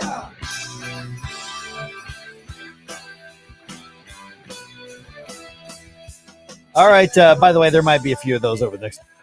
Yes, They're gonna come out of nowhere. Yes. These are the least objectionable Christmas songs to Mike. So it's still too early to play. I got mad at my SiriusXM radio. I'm like, because I've got Smokey Robinson's like Soul Town on there with all the classic great old R&B and Motown and stuff, and they've gone to all Christmas. And I'm like, come on, Smokey, it's too early. It's not. It's December, man. All right. Sam Page can't seem to help himself. He's starting another political fight that he's probably going to lose. And Daniel Penny says he has no regrets. Let's dump some news on you here. The morning news dump. Are you joking? Is this a joke? Listen, folks, the morning news dump. All right, here we go again. St. Louis County Executive Sam Page versus the County Council. This time, Page is trying to have Court Van Ostrin approved as the next county prosecutor, even though the job is still filled by Wesley Bell.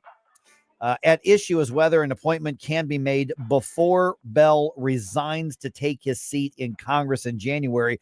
The fight over this one isn't even at whether or not Court Van Ostren should be picked as county prosecutor. It comes down to, we still got a guy on the payroll. It's a timing issue. It's a timing issue. And what does the county charter allow? Councilman Dennis Hancock tells KMOV that the bigger picture is sticking to the actual rules. County executive has taken it upon himself to overstep what's allowed in the charter. Yeah, and we're going to talk to Councilman Mark Harder about this at 7:35. And keep in mind, there's another legal dispute at hand as well. Governor Mike Parson says state law allows him to fill the vacancy. That dispute's going to be decided by a court. And on that one, I actually, and we never hear me say this, Sam Page, I think, is right, is that the county charter does fill the absence in state law and allows this to be picked locally. I think he actually does have the right to make the nomination, right? But I think he's wrong, and the county council is right, that you have to wait until the job is actually vacant. You can't say, well, that guy's going to quit. Let's go ahead and do the process now. Yeah. Even though recruiting for it's fine. Well, and the thing is, both aspects of the fight are just, they're just interpretations of law, which should be obvious, but for some reason, everybody wants to fight about them. Right. Precisely. All right. Daniel Penny celebrating the not guilty verdict in New York City. That's, of course, in connection with the death of Jordan Neely. Penny gave an exclusive interview with Fox's Judge Janine Pirro, and he detailed why he took the action that makes so many people, focused on this. And he says the attention on it, the limelight on it, has really got him uncomfortable. I'll take 1 million court appearances and people calling me names and people hating me just to keep one of those people from getting hurt or killed. That full interview is going to air tonight on Fox Nation. Yep. That, my goodness, that is the mentality we need in pretty much all men in America. You know what? I will take the slings and arrows to protect. That's what you want in a safe and good society. Yeah. And we have now media and the legal system. And we have so many forces trying to delete that from our society. Yeah. It's crazy. All right. Let's see here. Let me go to here we go. The task force on the attempted assassination of Donald Trump published its findings in a report. The first assassination. Okay. Yeah. The first one. Sorry. Yeah. We haven't been talking about the second one at all. I got to clarify which assassination attempt. Well, they published its findings in a report on Tuesday, confirming multiple Secret Service security failures that led to both of those attempts on President-elect Donald Trump's life. On Hannity last night, Missouri Senator Josh Hawley says multiple whistleblowers told him the Secret Service overlooked vulnerabilities. They didn't do what they should have done, Secret Service that is, and secure the buildings where the killer was there, or the attempted killer there in Butler. Same thing at the golf course. They knew, Secret Service knew, that there were known vulnerabilities on the golf course. Protocol called for them to sweep the golf course ahead of time. They didn't do it. That report ultimately finds, and I'm quoting here, pre-existing issues in leadership and training left more advanced tasks to relatively inexperienced Secret Service agents. I will add that some of the people in Butler weren't even actual Secret Service agents. They were Homeland Security officers and agents. But there pulled off of desk jobs, by the way. Yeah, there was just massive failures all the way around. And so it is crucial that the Secret Service become reformed because, yes, we want to respect the office and make sure it's protected. But if it's not protected, so much of our government up and down the line and our law and order is at risk if we do not have a competent Secret Service. And there are too many good men and women who are being kind of strung out to dry by bad leadership. Absolutely. Yeah. All right. Let's see here. Oh, it was another overtime win for the Blues. Dylan Holloway's wrist shot found the net in overtime to secure the 4-3 victory over the Canucks Tuesday night. Zach Bolduc, Robert Thomas, and I say it all the time. Hey, stop me if you heard this one before. Jordan Kyrou had a goal. Yeah. Goalie Joel Hofer had 22 saves. The Blues head back to Enterprise tomorrow they will be playing host to the San Jose Sharks. Let's see if they can win in regular time. Yeah. Connor Roofing. You can count on Connor. Congratulations to the awesome team at Connor Roofing for earning the 2024 National Best of the Best Award for customer satisfaction. Connor Roofing has now won back-to-back honors because they do outstanding work in all types of roofing, storm damage restoration, siding, gutters, both residential and commercial. We chose Connor Roofing without telling the owners, Rob and Kathy Connor. Their customer reviews are some of the best in the country. Please read them. Visit ConnorRoofing.com and request an estimate. Connor Roofing, you can count on Connor. Hi, I'm Helene Tobler, culinary nutritionist at Body of Health Direct Primary Care. Here we do practical wellness. Dr. Randy and I have a common sense approach to healthcare. My passion is helping our members enjoy better nutrition because food is medicine. We approach problems with a lifestyle foundation and cutting-edge medical tool chest. At Body of Health, it's about being your healthiest you. If you want to experience healthcare the way it ought to be, schedule a discovery call today at bodyofhealth.com. That's bodyofhealth.com. Looking for that perfect farm fresh flavor? For over 25 years, Anthony's Produce has been St. Peter's favorite harvest destination. Bundle up with our premium firewood delivery service and make your Thanksgiving gathering unforgettable with our gorgeous party platters of fresh fruits and veggies. Wow your guests with Anthony's stunning fruit bouquets and decadent chocolate-covered strawberries. Open year-round, daily from 7 to 5. 701 Juggerman Road and at anthonysproduce.com. Anthony's Produce, bringing farm fresh goodness to your table since 1997.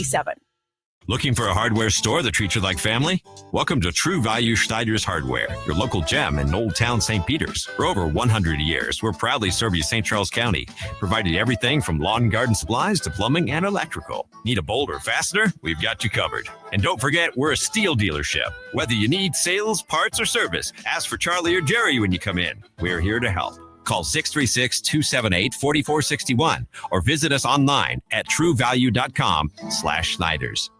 KLGY HD3 Clayton, K270BW Bellefonte, KNBS Bowling Green. This is News Talk STL at 1019, 94.1, and always streaming at newstalkstl.com. News this hour from townhall.com. I'm Greg Clugston in Washington. The alleged shooter in the killing of United Healthcare's CEO is being held without bail in a Pennsylvania jail. Correspondent Michael Sisak explains the gun evidence against Luigi Mangione and writings by the suspect. Police say they found a ghost gun, an untraceable, make-it-at-home kind of weapon, along with a suppressor or silencer, and writings that they say tie him potentially to this crime. Among the things he said were that there were parasites and that they had this coming to them, which investigators believe was a reference to the healthcare industry and potentially United Healthcare specifically. U.S. Capitol Police charged a 33-year-old Illinois man with assaulting Republican Congresswoman Nancy Mace. It happened in a House office building last night. She said she sustained injuries to her wrist and arm. And Mace alleged the incident was prompted by her support of transgender bathroom bans. Alex Jones is keeping InfoWars for now after a judge rejected the Onion's purchase bid.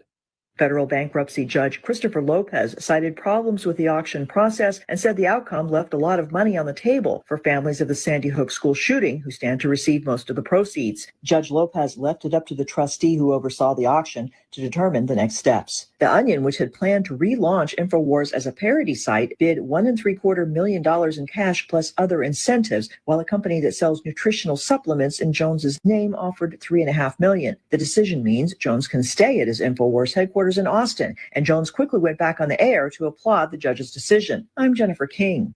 Macy's is reporting a decline in profits and sales for its third quarter. Company shares tumbled 7% before this morning's opening bell. More at townhall.com. So we need to be realistic about our December diet. It's got to be the worst month of the year in terms of eating right. Inevitably, we'll stuff treats, meats, dishes into our mouths, leaving very little room for the right stuff. But you should be taking Balance of Nature every single day. Balance of Nature is made from whole fruit and veggie ingredients, and you shouldn't skip taking these daily supplements. I never do. So one thing I'm going to get right, because feeling good is important to me, especially in December. Join me in pushing back against the dreaded December diet crash. Get Balance of Nature Fruits and veggies in capsule form. That's all it is. You're going to love it. Use my discount code MikeG. Sign up as a new customer to get 50% off plus free shipping and their money back guarantee. This is an awesome December discount, but you got to use my discount code MikeG. Call 800-246-8751 and use the discount code MikeG. 800-246-8751, discount code MikeG, or order online, balanceofnature.com. Use the discount code MikeG to get 50% off plus free shipping. From the Michael's Flooring Outlet Weather Center. A quick-moving clipper system brings us some spotty flurries, maybe even a brief moderate snow shower from time to time through the morning and into the early afternoon. But warm pavement temperatures and a high near 40 should prohibit any kind of impactful accumulation. Turning blustery, though, gusty winds will hold wind chills in the 20s this afternoon. Partly cloudy and cold tonight, down to 22 in St. Louis. Back to 38 for the high on Thursday under partly cloudy skies. That's your first alert forecast. I'm meteorologist Matt Chambers. This hour of News Talk STL brought to you by Senior Memorial. With the average funeral bill being over $9,000, are your loved ones prepared? Call 314-866-8886 or memorialplans.com. Senior Memorial Heritage Protection. The Republican Party of the City of St. Louis wishes you a Merry Christmas and Happy Holidays, no matter how you celebrate the season. Join the City of St. Louis Republicans for their annual holiday party, December 18th at PH Rose. There'll be a silent auction, raffle, and plenty of holiday cheer. Go to stl-gop.com to get your tickets and learn more. The City of St. Louis Republicans wish you a joyous holiday season and a prosperous new year. Paid for by St. Louis City Republican PAC, Curtis Farber, Treasurer. Season's greetings from Viviano's Festa Italiano. For 20 years, we've been bringing a taste of Italy to Chesterfield and Fenton. Family owned and passionate about food, we've got something for everyone. From mouth-watering lunch specials to elegant catering that'll make your holiday parties unforgettable. Including banquet rooms at our Fenton location. Gluten-free, vegan, we've got you covered. Head to Viviano's, where every bite tells a delicious story. 2 locations, endless flavor. Visit vivianosmarket.com. This hour of Mike Ferguson in the Morning brought to you by Window World. Simply the best for less. 314-993-1800 or visit windowworld.com. Mike Ferguson. You play ball like a girl. Gabe Pfeiffer. I triple dog dare you. Get up! Get up! Can't you hear the alarm? Get up, St. Louis. So it's time to get out of bed. Pour yourself the greatest cup of Kofifi the world has ever seen. Rise up with one voice, drain the swamp, and take back our country. Today's the day we're going to do it, and it's time to do it right now, believe me. Mike Ferguson in the Morning on News Talk STL. Get up! Get up! This is your cousin.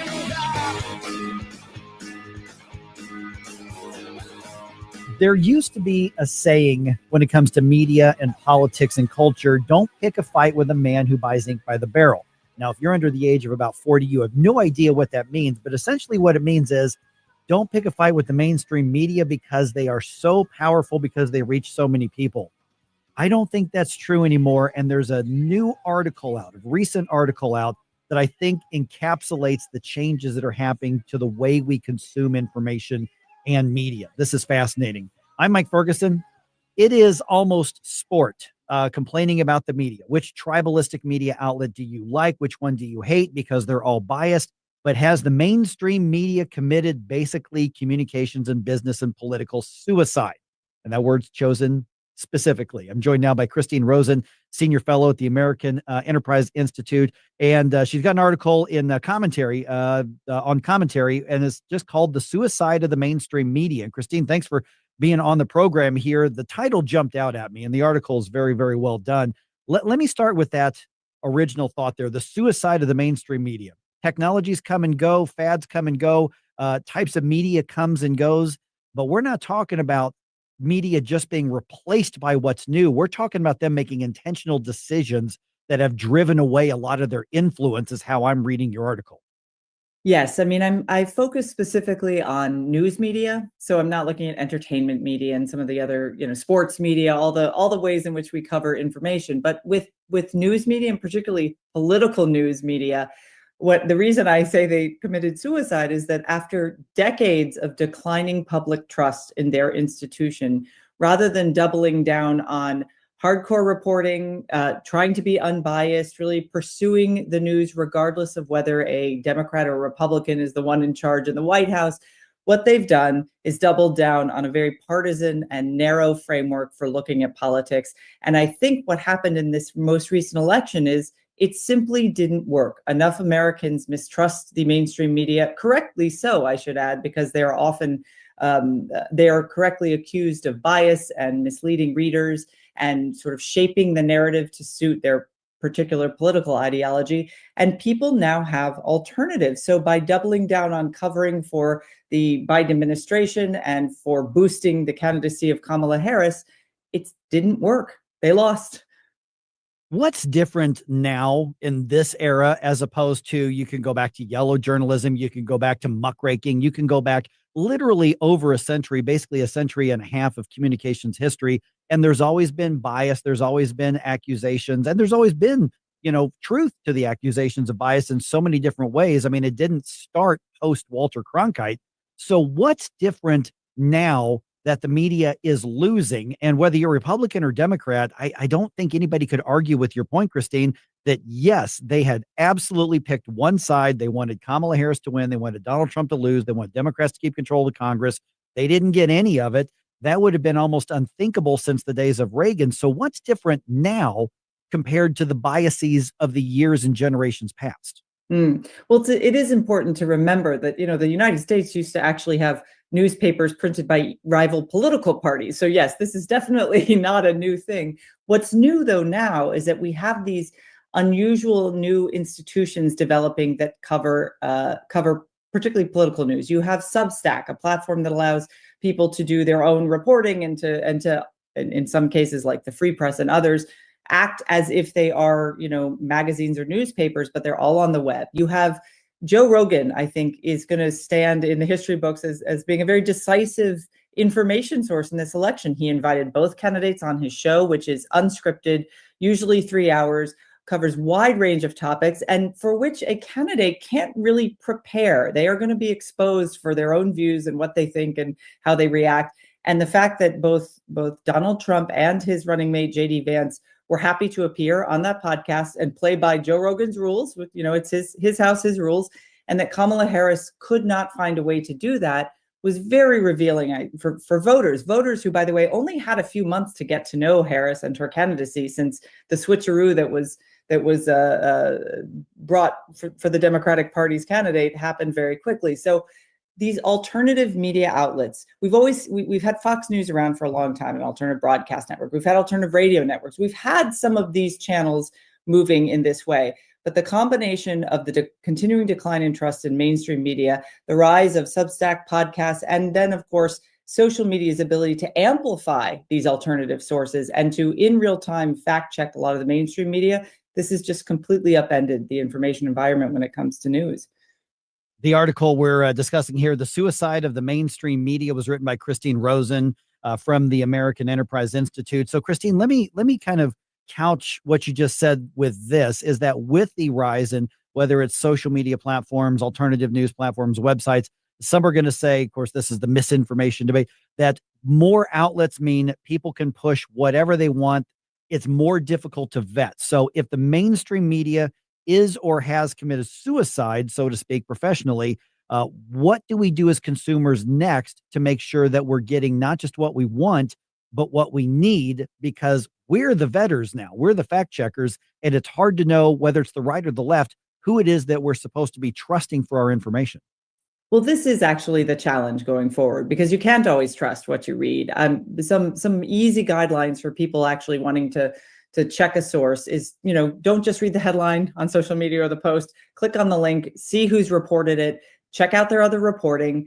Just because a news outlet is smaller or comes from one perspective or another doesn't mean that its reporting is bad. So look, there's a really scrappy publication I love called the Washington Free Beacon. They are very proudly right of center sort of in their orientation and their editorial orientation, but their reporters are covering all kinds of stories, and they're not politically motivated in those stories. What they do is try to cover stuff that the mainstream media ignores, but that are important stories. Sometimes they're local, sometimes they're national. So it is our responsibility as consumers of this information now to really do our homework and check, because there are unfortunately plenty of sources out there that are trying to mislead. They're even sometimes mimic newspapers. And, this is not a problem of the disinformation and misinformation only on one side of the aisle or the other. Both sides have bad actors who try to do this. So it's incumbent on consumers of news to have a healthy skepticism. But I do think, again, it's harder to get away with some of the fakery now, because people will correct in real time and say, you know what, this comes from a fake newspaper that's funded by this organization and has this purpose. So there is more transparency, but it does require a little bit more sifting and responsible reading on the part of consumers of news. The community notes era. Yes, exactly. I love community notes for that reason. Oh, yeah. So I just got a couple minutes left here, Christine. So then I guess the one thing that I always kind of critique, like us, meaning the consumers, poll after poll after poll says people tell pollsters and tell surveys, I just want an unbiased news source that just gives me the truth without the opinion. Christine, I don't believe for a second that that's what people want in 2020. That's completely false. And you're absolutely right to be skeptical of that. We love to wallow among our own tribes. This is human nature. But I think what we have now, though, are a lot of more independent voices. So they'll have someone from the right on and then someone from the left. They'll have people who disagree and have debates. That's a healthy sort of ecosystem for information, and particularly for political news. So yeah, I think you're absolutely right. We like to have our priors confirmed, but as good citizens in a very raucous democracy, we owe it to ourselves and our communities to actually seek out alternative views and really consider them. Okay, so the article, once again, is called The Suicide of the Mainstream Media. Christine, where do we find that? It was written for who? Was a commentary you told me that was written for? Yes, Commentary. It was published in Commentary magazine, where I'm a columnist, but it is also available on AEI's website, where I'm a fellow. So you can find it, aei.org. And that was going to be my next question. People want to follow your work specifically. Is it just through AEI, or is there a separate landing place they can go to connect and follow your commentary and your takes on what's happening these days? AEI is the best place to find me. Okay, great.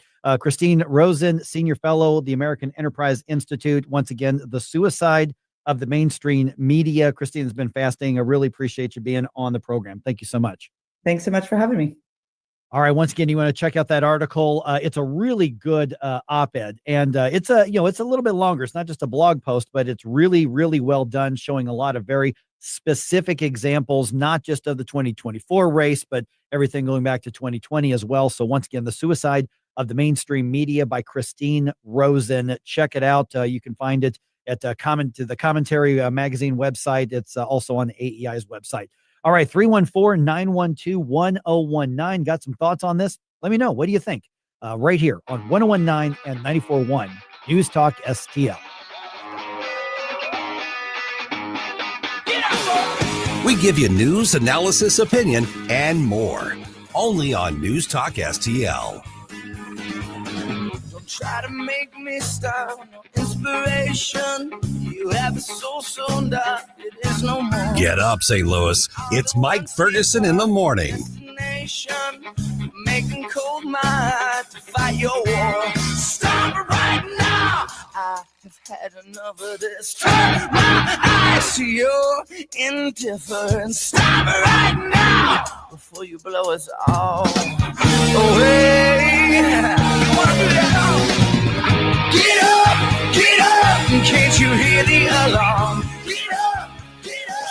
On the next Larry Connors USA. The future of Syria, Iran, and Israel, and the U.S. Waiting to see which way the wind blows. Larry Connors USA. Now weeknights 6 until 8 on News Talk STL. Katie here. When it comes to your home's comfort, you don't need gimmicks, you need guarantees.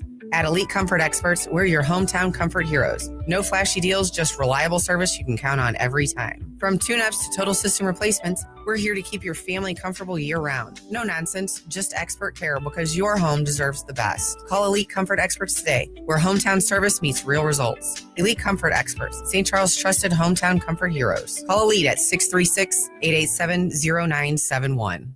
Craving real barbecue, St. Louis? Your search ends here. 4 incredible locations, Bogart's, Dale Smokehouse, and 2 Pappy's Smokehouse spots, each serving up mouth-watering, slow-smoked perfection. Only the highest quality meats, prepared with love and care by our friendly staff. From ribs to brisket, our full menu has something for everyone. Dine in for lunch or dinner, or let us cater your next event. Bogart's, Dale Smokehouse, and Pappy's Smokehouse. Where smoke meets delight, every bite is a highlight. I want you to know that McGuire Moving and Storage is silver certified, which means McGuire has a quality reputation helping older adults move local or long distance. And something else to know, Josh McGuire, president of McGuire Moving and Storage, is the only certified moving consultant in Missouri. I'll tell you, once you met Josh, you're going to know your move will be easy. And I fully endorse McGuire Moving and Storage. McGuireMoving.com. Navigating healthcare can be tricky, but you don't have to do it alone. The Navigator Project is here to help Missourians every step of the way. We provide free, personalized assistance with enrollment in the healthcare marketplace. We'll guide you through your options, help find the right plan, and get the coverage you need. Go to ma4web.org and select the Services tab to find a navigator. Brought to you by the Missouri Association of Area Agencies on Aging. News, analysis. I'm glad you're talking about this. Opinion. I'm glad you're fired up about it, too, because I know I am. News Talk STL.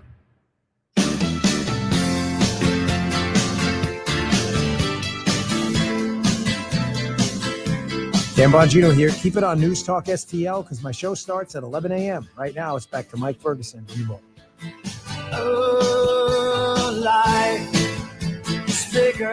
I've heard it called Twisted Hero Worship of Luigi Mangiano.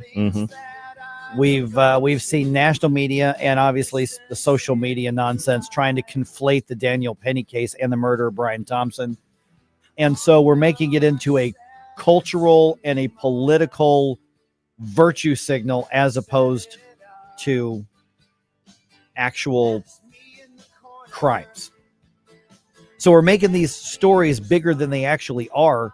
And then it leads you to the question, why are we investing personally in these things in New York City?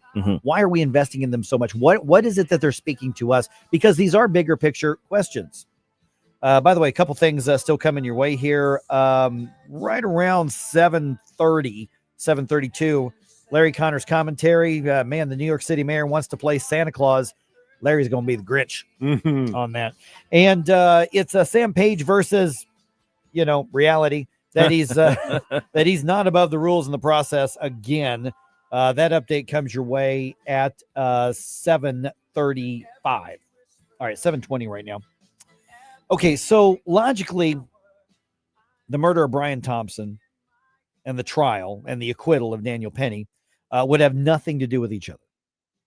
And boy, we have a lot of people commenting on, for instance, the Rumble chat box in particular. You guys are looking at Facebook. I'm looking at Rumble. So we're going to see your comments on this. Or 314-912-1019. This is, I think, getting people invested in them, which there's the logical side of it, but then there's the bigger picture side. And I'm glad people are looking at the bigger picture side of things to answer the question, why am I so invested in this? Right. I mean, for instance, before the dismissal of some of the charges against Daniel Penny, and then the acquittal that happened this week, I'm tracking it. I know it's going to be a big story, but I wasn't doing the court watching, thing all the way through, knowing that there was going to be a lot that was going on. So when you look at why are we investing in this, let's start with the Daniel Penny case. And by the way, there's going to be an interview that he did with Judge Jeanine Pirro tonight on Fox Nation. That's going to air tonight. Previews of it are all over social media. But this happened in New York City, Gabe. Right. Whether he was acquitted or whether he was convicted doesn't affect our lives here in St. Louis in any way, shape, or form. Not at all. But man, have we invested in it personally. Oh, absolutely. I mean, had he been convicted, there's a lot of us that would have been really, truly upset, sincerely upset and angry and feel like it affected us. Why? I don't know Daniel Penny. I'm never going to meet Daniel Penny. Mm-hmm. Why did I invest in this? I think because it says something about society, and it says something about the world we live in. And, we'd like to think that, the society that we've built here, that our fathers and grandfathers kind of fought for, is one worth having and keeping. Mm-hmm. And our impulse is to protect it. So it's not really just about Daniel Penny. It's so much bigger than him. He's representative of, I think, a lot of things. He's representative of our personal impulses in terms of wanting to protect others from basically the barbarians at society's gates.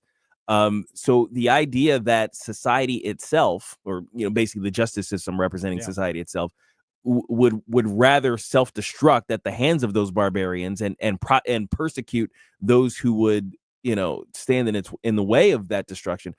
It feels as though the society around us, like I said, the society our fathers and grandfathers fought for, is crumbling all around us. So we're not seeing this in the eyes of necessarily just, that's not fair to Daniel Penny, I hope he gets the right outcome. It's something about all of us is on trial here. Yes, absolutely. It's my mentality is on trial, I guess. Maybe that's another way to look at it too. To more personalize it, because there's societal implications. Not a lot of people think specifically about the societal implications. They more feel that. But personally, the thing that they might be thinking about it, or at least I thought about, was if I was Daniel Penny, I probably would have at least wanted to be the guy to do what Daniel Penny did, to try to subdue an apparent and in blatant threat to the innocent people around me. I would want to do that. That's my mind. My mentality is there. So then when you put Daniel Penny on trial, you're putting my mentality on trial. You're putting my impulses on trial. You're putting my belief that is right on trial. So if anything, if society were to say, you know what, that is wrong, it's an indictment on, fundamental, aspects of belief that a lot of people have, things that they were taught, things that they grew up with, things that they thought were heroic. I mean, it's built into the DNA of our society. Who are our heroes? Movies. Superheroes, movies. I mean, what do they generally have in common? They fight for those who can't defend themselves. Exactly. There's a responsibility there. A lot of people kind of look to this Spider-Man quote. It's with great power comes great responsibility. That's one of those fundamental ideas that we grew up with when we were like 7, 8, 9 years old, and we're watching a Spider-Man cartoon, and his Uncle Ben dies because he stepped aside and didn't help somebody. Right. That was the storyline. And of course that made him into the hero that he becomes. It's like, I have to do something. I have the ability. I have the power to do it. And look, that's a masculine impulse. Men are born bigger and stronger than women. We're born big and strong for a reason. And our dads taught us that's to protect people. Mm-hmm. So if we're not allowed to protect people anymore, what is our place in society even? Yeah. So let's also look now at Luigi Mangiano, who is now charged in the death of Brian Thompson, the CEO of United Healthcare. And you've got so many people not only conflating the two cases. For instance, here's one of the panelists on CNN last night. This thing. And I didn't even bother to catch her name. But this relevant. is the mindset that's trying to be pushed by leftist media. Okay. And there are people who aren't thinking long and hard enough to realize they're two separate things. But they're looking at something like this and going, well, this makes sense. Later in the night, we're also going to talk about Penny and the verdict there. Mm-hmm. There you also have a victim who somebody determined did not deserve to continue living, right? No. Yeah, tell me which vigilante action is okay. Which vigilante action? They're just the same thing. Yeah. And it's, two people died. It's all No, it wasn't vigilanteism. No, not at all. Now, your left-wing leftist hero, that was vigilanteism. Absolutely. It was perverted vigilantism. Mm-hmm. But Daniel Penny wasn't by any sort of definition, whether it's connotative or denotative. It was not vigilanteism. He simply saw a threat to other people and stopped them. And then if you want to debate that he went too far, okay, have that debate, but that's not being a vigilante and saying, well, it's the same thing.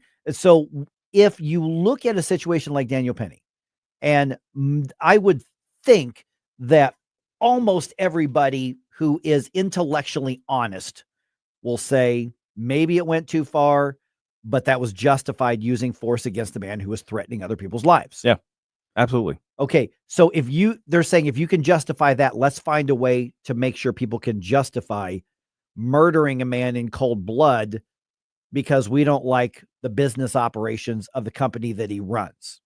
Yeah. And so it's this twisted sort of thinking to try to gain a virtue signal empathy for somebody, assuming they've arrested the right person, calculated, premeditated, cold-blooded murder of an innocent human being. Yeah. Yeah. It takes a lot. It takes a massive stretch of imagination to get to the place where you can at least fathom what they're doing when they do that. Right. Because what they presume that the victim here in the Mangiani case is a murderer. Like they presume, they put that on him, that he's a murderer because of his support of certain policies and the way the healthcare system kind of comes out is like, well, he's a murderer. First of all, it takes a stretch to get to that idea. And then you say, well, in order to prevent him from continuing to murder people, it seems right and just if you're going to come at them as a vigilante to save lives is to premeditatedly shoot him in the back. That's where they come to that equivalence. But of course, we see that that's not equivalent at all. Right. Like I hate to keep bringing it back to superheroes and stuff like that, but for a lot of people, those stories are the modern moral tales of that like the Greek stories of the gods and things like that. These are tales that are emblematic of the morals that we hold in the world. Right. Everybody would be up in arms if Superman just one day lasered Lex Luthor in the back. Yeah. You know what I mean? You'd say, wait a minute, Superman wouldn't do that. That's not heroic. That you would instinctively know that that's wrong. And that's how the stories are written, because we know that it's wrong. And yet these people go on to the CNN and they say, well, it's all vigilante justice. It's all the same thing. Okay, so last minute or so we've got, Gabe. What's at stake? If we can't have an honest discussion about what we're seeing in the news, what's at stake? Why does it matter other than just a mental exercise? Well, at this point, it's very much we're looking at competing visions of what a good, moral, and just world looks like. Like these people, they have their vision of what the world would look like if they had their druthers is diametrically opposed to ours. Right. They cannot coexist. There is no compromise, and that's a sad state of affairs for America when you cannot look at your political opponent on the other side of the aisle and say maybe we have some common ground. Right. I have no common ground with that woman. So it's starting with an ideology and trying to fit the narrative and fit the facts, whether they exist or not, into that to arrive at the ideology. And in this case right here, let's be really honest, much of the ideology that was being fought for by the prosecutors, Alvin Bragg and his team, is about race. Absolutely. It is not about the facts. Nope. It is about, there is a social justice warrior-y demand to go after this because this guy has this skin color, this guy has this skin color, and that's the end. But then when you look at the other case, skin color isn't a factor here. Yeah, it's class. It's class. Yes, absolutely. Just like, oh, I should be, you hear the apologists online. It's like, oh, I should be sad that some rich a-hole, Right. got what he deserved. No, of course not. And so that's what it is. But both of those constructs are built around this sort of Marxist view of the world. Yeah. It's all commie stuff when it comes really down is. to it. Yeah. It is the bourgeois and the proletariat. Mhm. I mean, it goes back to that, that template fits every demographic, which is why these, Marxist leftists that we have running around in America are so dangerous. Yeah. All right. Just head here is County Councilman Mark Harder going to give us the update. What's happening? Sam Page wanting to basically say the rules don't apply to him again. And the thing is that he's actually right about a couple of things. Yes, Sam Page gets things right on occasion, and he's still managing to take that and foul it up completely. We'll bring you the update because this is also about another version of law and order keeping government in check. That's at 7:35. Well, there you go again, listening to Mike Ferguson in the morning on News Talk STL. From the Michael's Flooring Outlet Weather Center. A quick-moving clipper system brings us some spotty flurries, maybe even a brief moderate snow shower from time to time through the morning and into the early afternoon. But warm pavement temperatures and a high near 40 should prohibit any kind of impactful accumulation. Turning blustery, though, gusty winds will hold wind chills in the 20s this afternoon. Partly cloudy and cold tonight, down to 22 in St. Louis. Back to 38 for the high on Thursday under partly cloudy skies. That's your first alert forecast. I'm meteorologist Matt Chambers. Hungry for the best steak you'll ever have? Head to the heart of Moscow Mills and discover Harry J's, a local landmark and family-owned steakhouse, serving up excellence since '98. From mouth-watering appetizers to decadent desserts, Harry J's has something for everyone. Enjoy our extensive bar selection while soaking in our friendly family atmosphere. Whether dine-in or carry-out, your meal is prepared to perfection. Make the drive to 300 Main Street and treat yourself to a taste of Moscow Mills' finest. Harry J's, more than a steakhouse. We're a tradition. Larry Connor's Commentary, brought to you by Vincent's Jewelers, offering a wide selection of jewelry, including lab-grown diamonds, affordable earrings, bracelets, necklaces, and rings, up to 75% off their natural counterparts. Visit vincentsjewelers.com. This is Larry Connor's Commentary on News Talk STL. This must be Christmas and politics at the same time. I've got some big news for you. Big news. Well, maybe not for you, but maybe some relatives or friends. This is so big, you better stand back. The New York governor is proposing that state's first inflation refund. She wants to send almost $9 million back to New York City families. As the governor said, because of inflation, New York has generated unprecedented revenue through the sales tax. Now we're going to turn that back over to middle-class families. So we're going to be laser focused on putting money back in your pockets. And that starts with sending out checks of up to $500 to families. $500 for each family, depending on what you make. In some cases, you may only get a check for $300. $300 per family in New York City, $500. Is that really going to amount to anything? Now, maybe she wants to play Santa Claus this year in New York City. But right behind her will come the Grinch. And I guess I'll be the first Grinch in line. Get more Larry Connors on Larry Connors USA. Tonight at 6 on News Talk STL. I can tell you how to get a free quick quiz to see how artificial intelligence can boost your company's potential. You go to priglobal.ai, priglobal.ai. St. Louis Business Magazine listing PRI as one of the leading IT companies, and PRI has its own AI lab to develop what your business needs. priglobal.ai, priglobal.ai. Hey, it's Vic. Are you worried about rising taxes? Well, you're not alone. With government spending outpacing revenue, many Americans fear a tax hike is on the horizon. But here's the good news. You have options. Chris Cooper of Serenity Wealth Management specializes in tax-efficient strategies for income planning, legacy, and growth. Chris knows your money will go to one of three places: the government, healthcare, or your family and charities. Shouldn't your loved ones come first? Don't let Uncle Sam be your biggest beneficiary. Take control of your financial future today. Visit SerenityNowTax.com for your free copy of Chris's book, The New Holistic Retirement. Serenity Wealth Management, because you deserve peace of mind in retirement. Request your free book today at SerenityNowTax.com. That's SerenityNowTax.com to get your free copy of The New Holistic Retirement. That's SerenityNowTax.com. Serenity Now! With Chris Cooper. Investment advice offered through Fortis Capital Advisors. Hey, how you doing? Santa Vic here. And Santa's head Vic head here. And you can win some great prizes with News Talk STL's St. Louis Conservative Christmas. You forgot the ho-ho-ho. You forgot the ho-ho-ho. Oh! No, ho-ho. Oh! A St. Louis Conservative Christmas. Log on to newstalkstl.com for your chance to win. Brought to you by Woodson Stonefire, Tropical World Pets, El Morelia Supermercado, and Metro Shooting Supplies. Oh! The news and talk. The president had long said he would not pardon his son. I said I abide by the jury decision. I will do that. That matters to St. Louis. We've been asked that question multiple times. Our answer stands. This is 101.9 and 94.1 News Talk STL.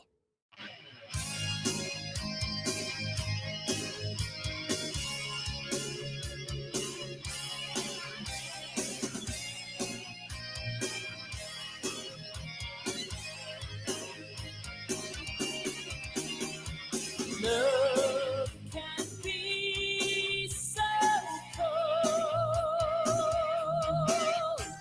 and loneliness keeps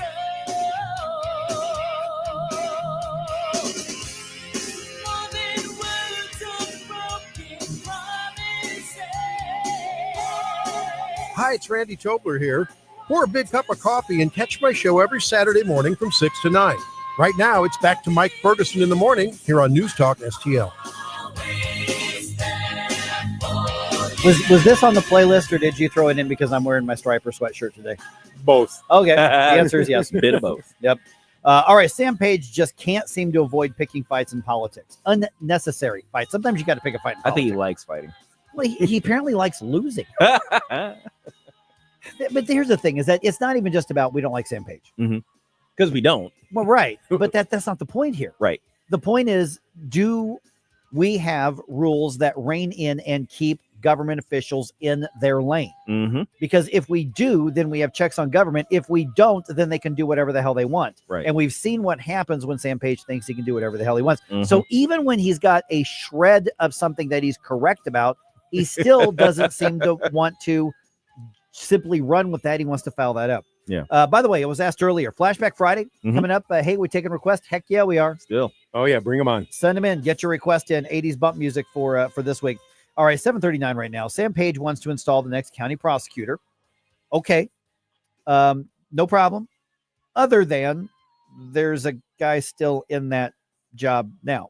Yeah. The seat's still, it's not open yet. KMOV did a story on this last night. And actually, if you understand TV news, because I used to work in TV news, there was like a 3-minute, 45-second investment in their newscast on that. That's a lot for a local TV story on this. This is a big deal. We're now joined by County Councilman Mark Harder, who's in that prominently in that story last night. Mark, appreciate you being on the program here. So I want to first sift out what we're talking about with what we're not talking about. We're not talking about the conflict between Sam Page and the county and Governor Parson. Governor Parson says, I'm going to pick the next county prosecutor. Sam Page says, I'm going to nominate the next county prosecutor. We're not talking about that one. We're talking about Sam Page says, Court Van Ostren is who I want to appoint. Okay, fine. But he's wanting to jump the gun as we understand it. What is it that he's doing or trying to do? And then more importantly, Mark, why does it matter? Well, these are all great questions. Good morning, guys. Hey, what happened yesterday, and we caught news of it actually from the media at about 4:00, that Sam Page was going to appoint Mr. Van Ostren to the job of prosecuting attorney and go make an end run around the county council, our charter, the rule of law, and the citizens of St. Louis County. And so we caught wind of this, started pushing back on it, and by our meeting time yesterday at 6:30, this council had totally turned against him and what he was doing, and we all, with the exception of two people who stayed very quiet, and you know who they are. Oh yeah.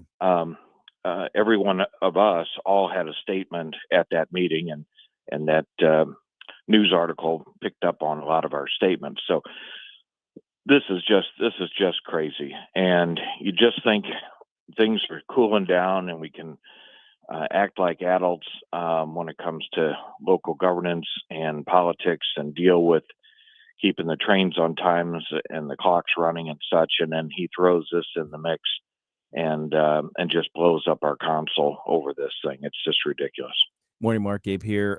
So how far exactly has Sam Page gone in this whole debacle here?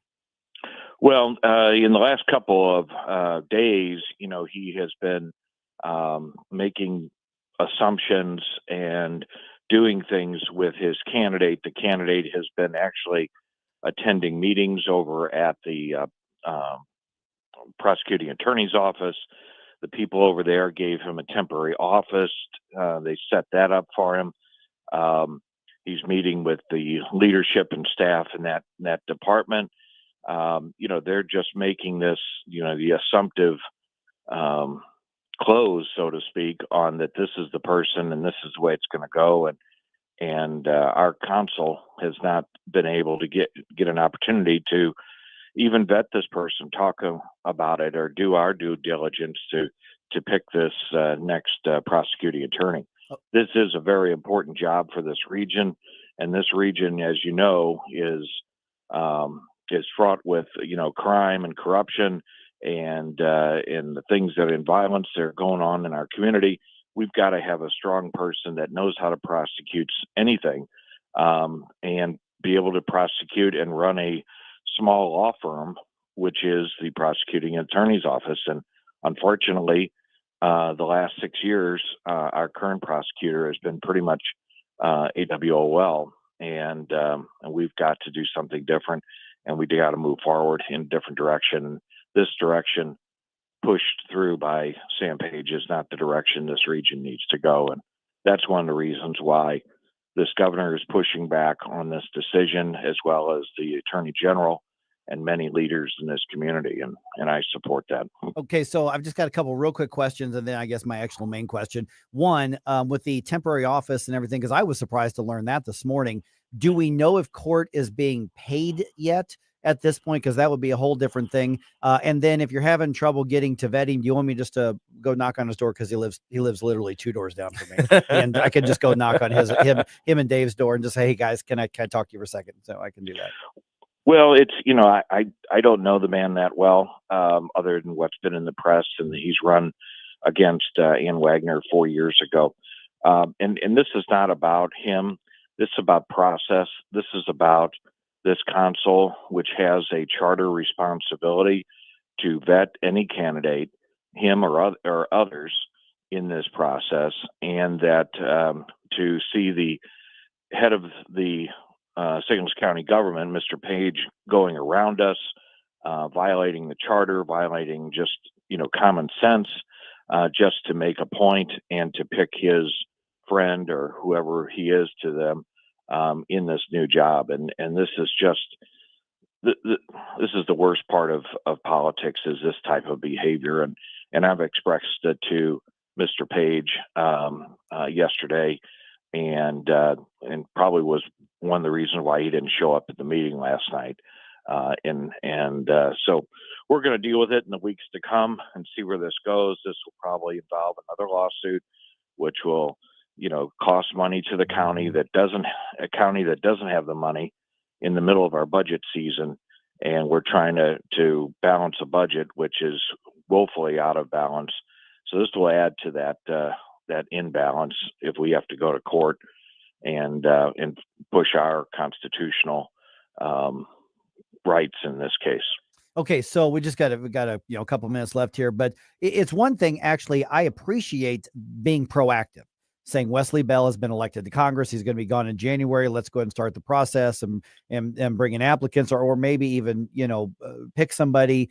I understand wanting to have somebody ready to go, but the bigger picture here is I understand what you and Dennis and Shalonda Webb and some of the others are saying is like, we still have a process that may be inconvenient, but we have to follow that, even if it means there's a gap in there. So I do appreciate the being proactive mindset, but not at the expense of leaving the constraints that the law has on Sam Page or the council for that matter. Or am I overstating where that's at? That seems to be what I'm seeing.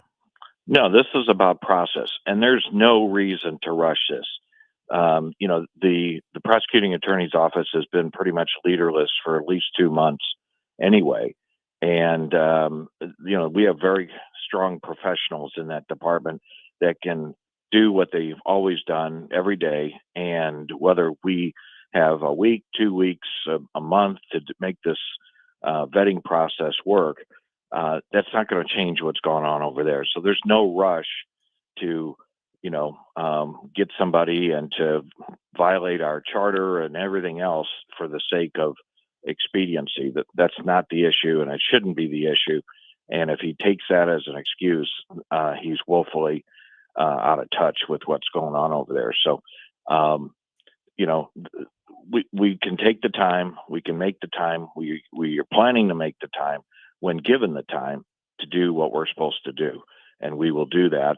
But this blows everything up right now and brings us into the courts and doing things that we don't need to be doing at this point. All right. And I think I missed the answer a little bit earlier. I was reading some comments on social media. Do we know if Court Van Ostren's actually on a payroll with his temporary office or with his, attending meetings, or is that just basically being done as a shadowing, sort of role? I mean, if he's on the payroll, that's a whole different ball of wax.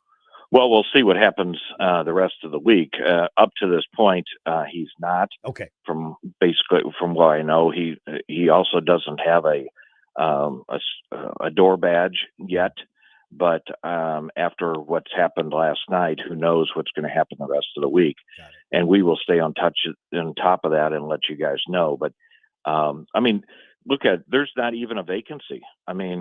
Wesley Bell is still our prosecuting attorney. And until he actually resigns, and that hasn't happened, there's not even a vacancy.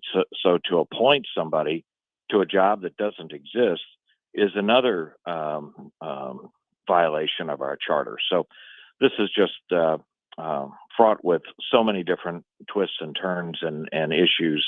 And Sam Page has brought this on himself, and it's just ridiculous why we have to tolerate this type of leadership in our region. Yeah, he's brought it on himself and on us, unfortunately. All right, Mark, thank you so much. I am going to take you up on that and definitely want you to keep us updated on this as it unfolds. Thanks so much.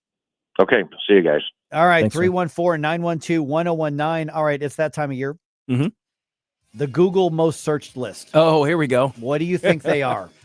For the year. Yes, for the year. So be thinking about that. I've got the list. I boy. also found what were the least searched things. Okay. You just didn't want to search. Okay. I've got that too. All right. We'll fill you in just a hit.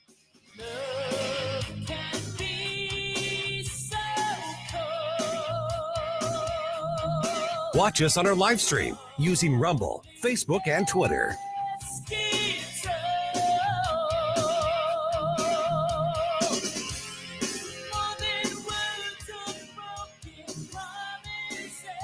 Get up. It's Mike Ferguson in the morning.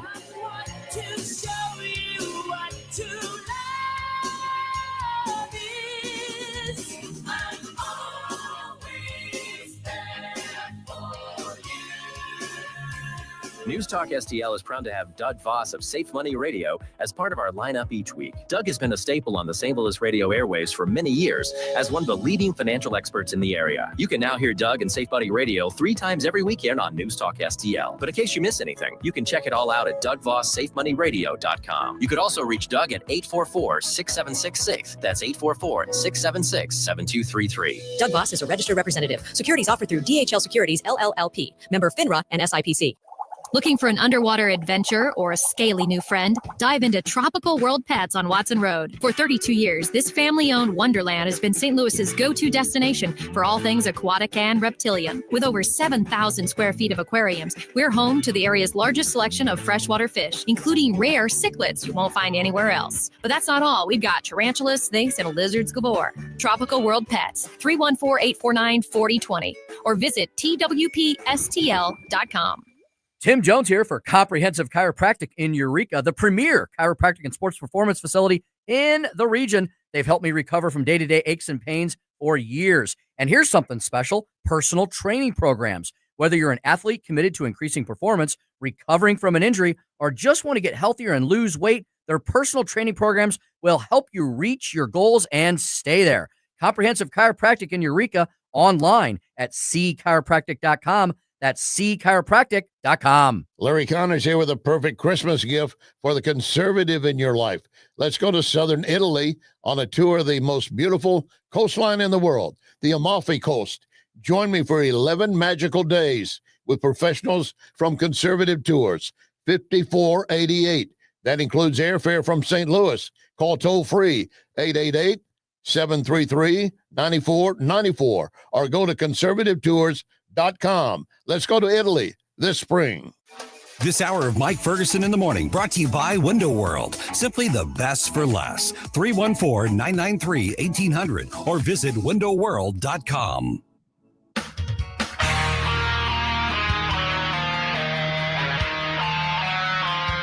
Love the music you hear on the morning show? Check out Mike's morning music playlist at newstalkstl.com.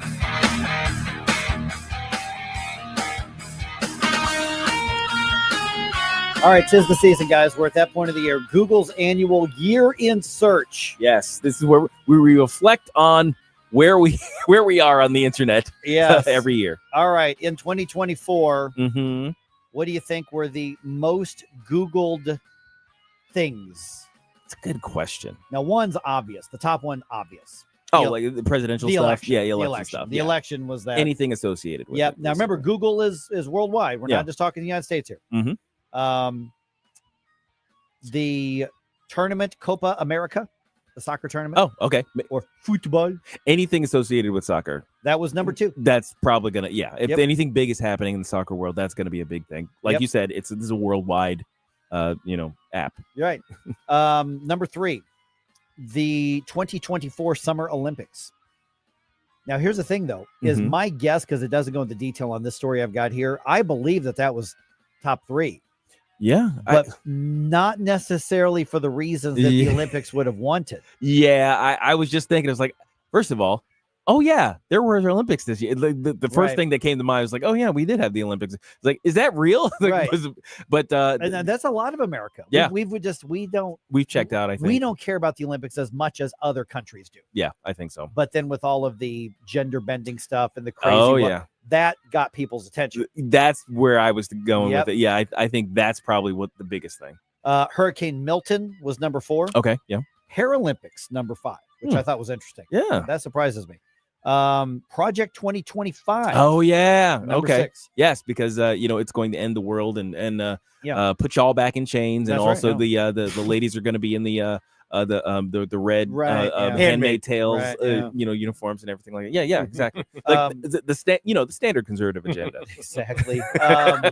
Number 7 was As the Trump. left sees it. Yeah, exactly. Trump assassination attempt was Okay, right after that. all right, that makes sense. Okay, I would read off the memes and trends one, but I have no clue what any of these are. I might be able to help fill you in, Okay, 'cause- demure, I understand. Yeah. Okay, that was number 1. Mindful and demure.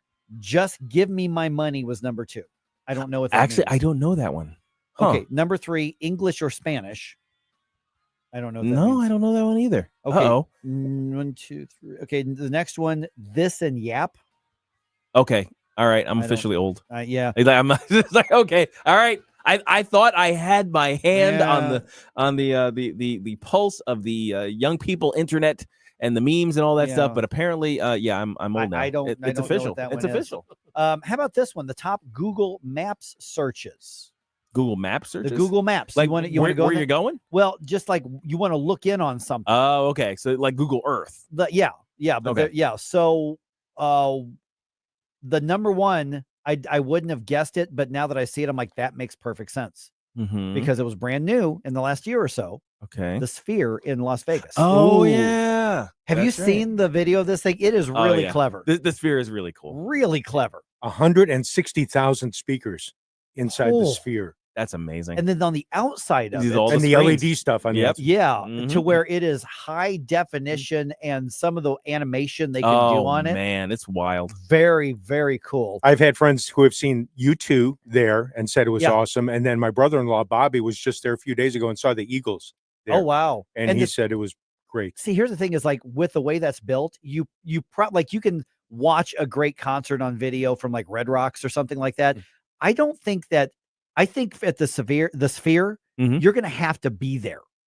Otherwise, it's not going to It's translate. not the It's same. going to be. It's like it's not going to be the same on video. You need to be there, and it sounds like it's amazing. It is on amazing. that. Kind of reminds me of the early days of the what's it called?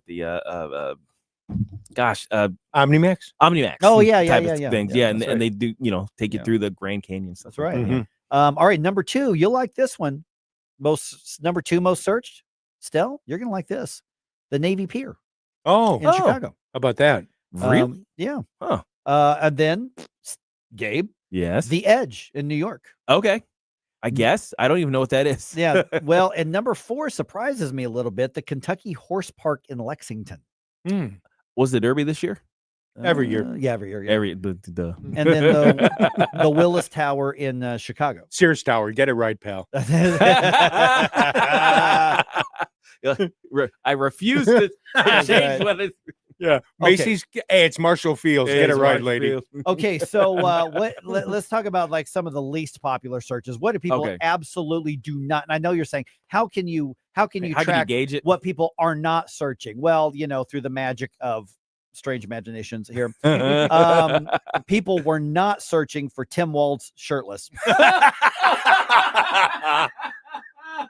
No. You know what else people were not searching for? What? They were not searching for Jake Paul Mike Tyson rematch. No, gosh, no. They were not doing that. No, because that was a horrible sparring match that didn't go anywhere. Yeah, it turns out that people were not looking up, typing in Joe Biden debate tips. I hear he's got a lot of experience. Yeah, that's right. He just doesn't remember any of it. Nobody was doing a lot of searches for Olympic breakdancing highlights. Oh, baby. Actually, I dispute that. I think everybody was searching for that, and they turned it into a meme. Not a lot of people were looking online for RFK brain health. There. And of course, the least popular search in 2024, Haitian cat sitter near me.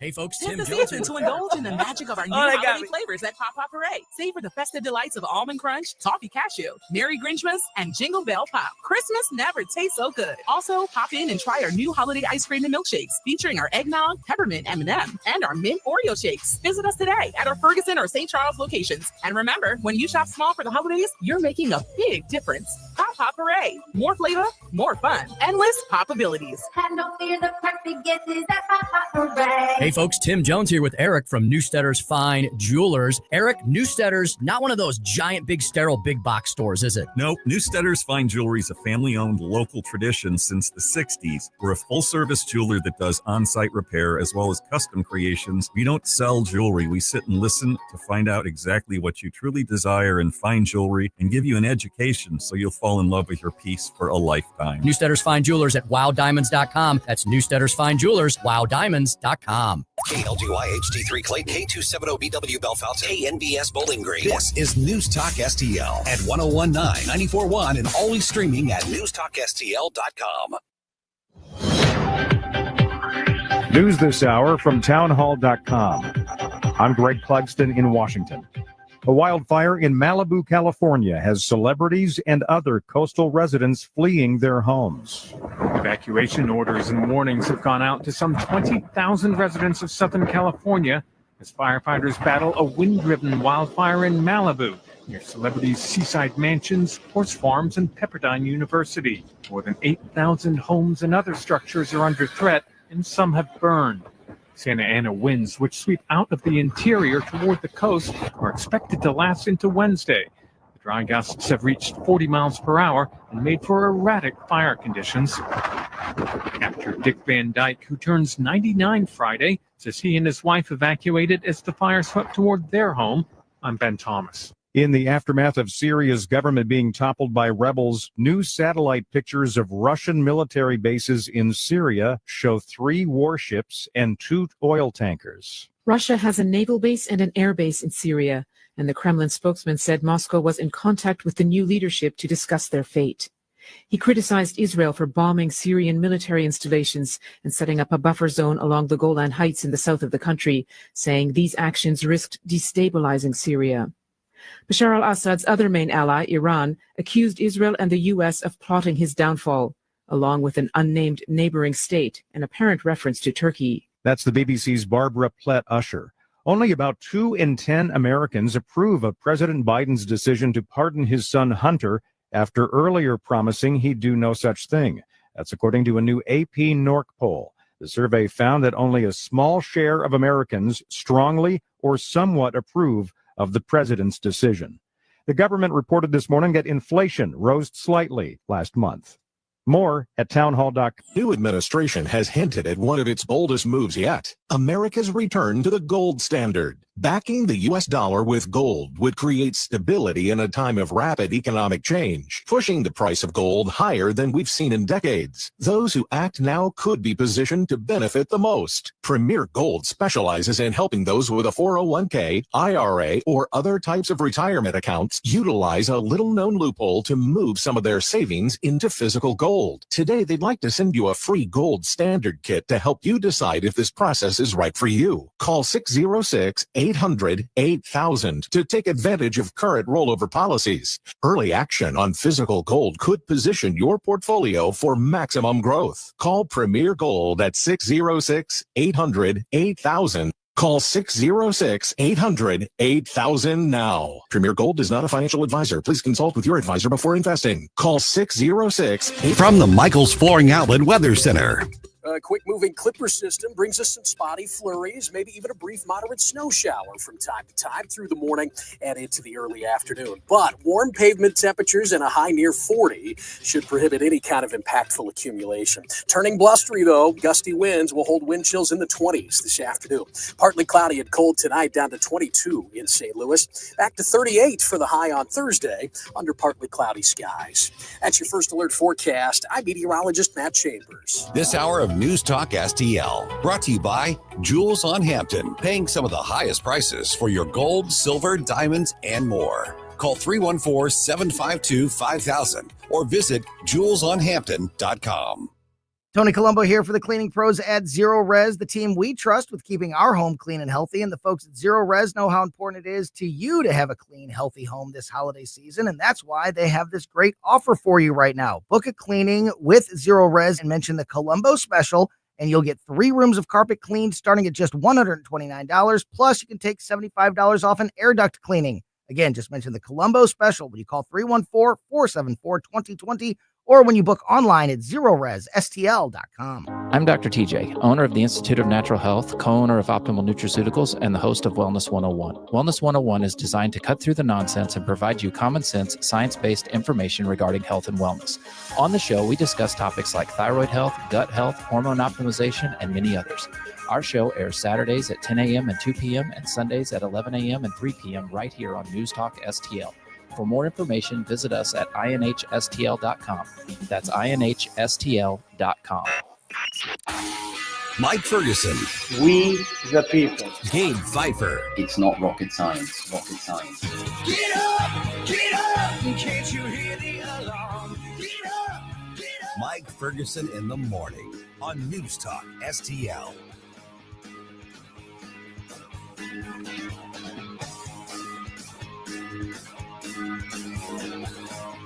All right, we're going to follow up on this story out of St. Louis County. Sam Page just can't seem to help himself, guys. Starts crap where he doesn't need to start crap. Mm-hmm. And when he's got a chance to win something, he finds a way to trip himself up. Yeah. So we're going to cover that here in a couple comments that we're seeing from our audience as well. Daniel Penny says he's got no regrets. No regrets. Going to hear from him here in a minute. And the Cardinals indicate they'd rather cut costs than keep top talent on the field. Oh, boy. I will be completely objective in how I report this story. Lies. About the front office fouling everything up. But I'll be objective. All right, it's 8:05 right now. Let's do a news dump. I'm guessing you're hoping that Mozeliak may disappear. It may not be his decision, though. Objectively speaking, they suck. Wake up, America. It all worked out. They got all the news.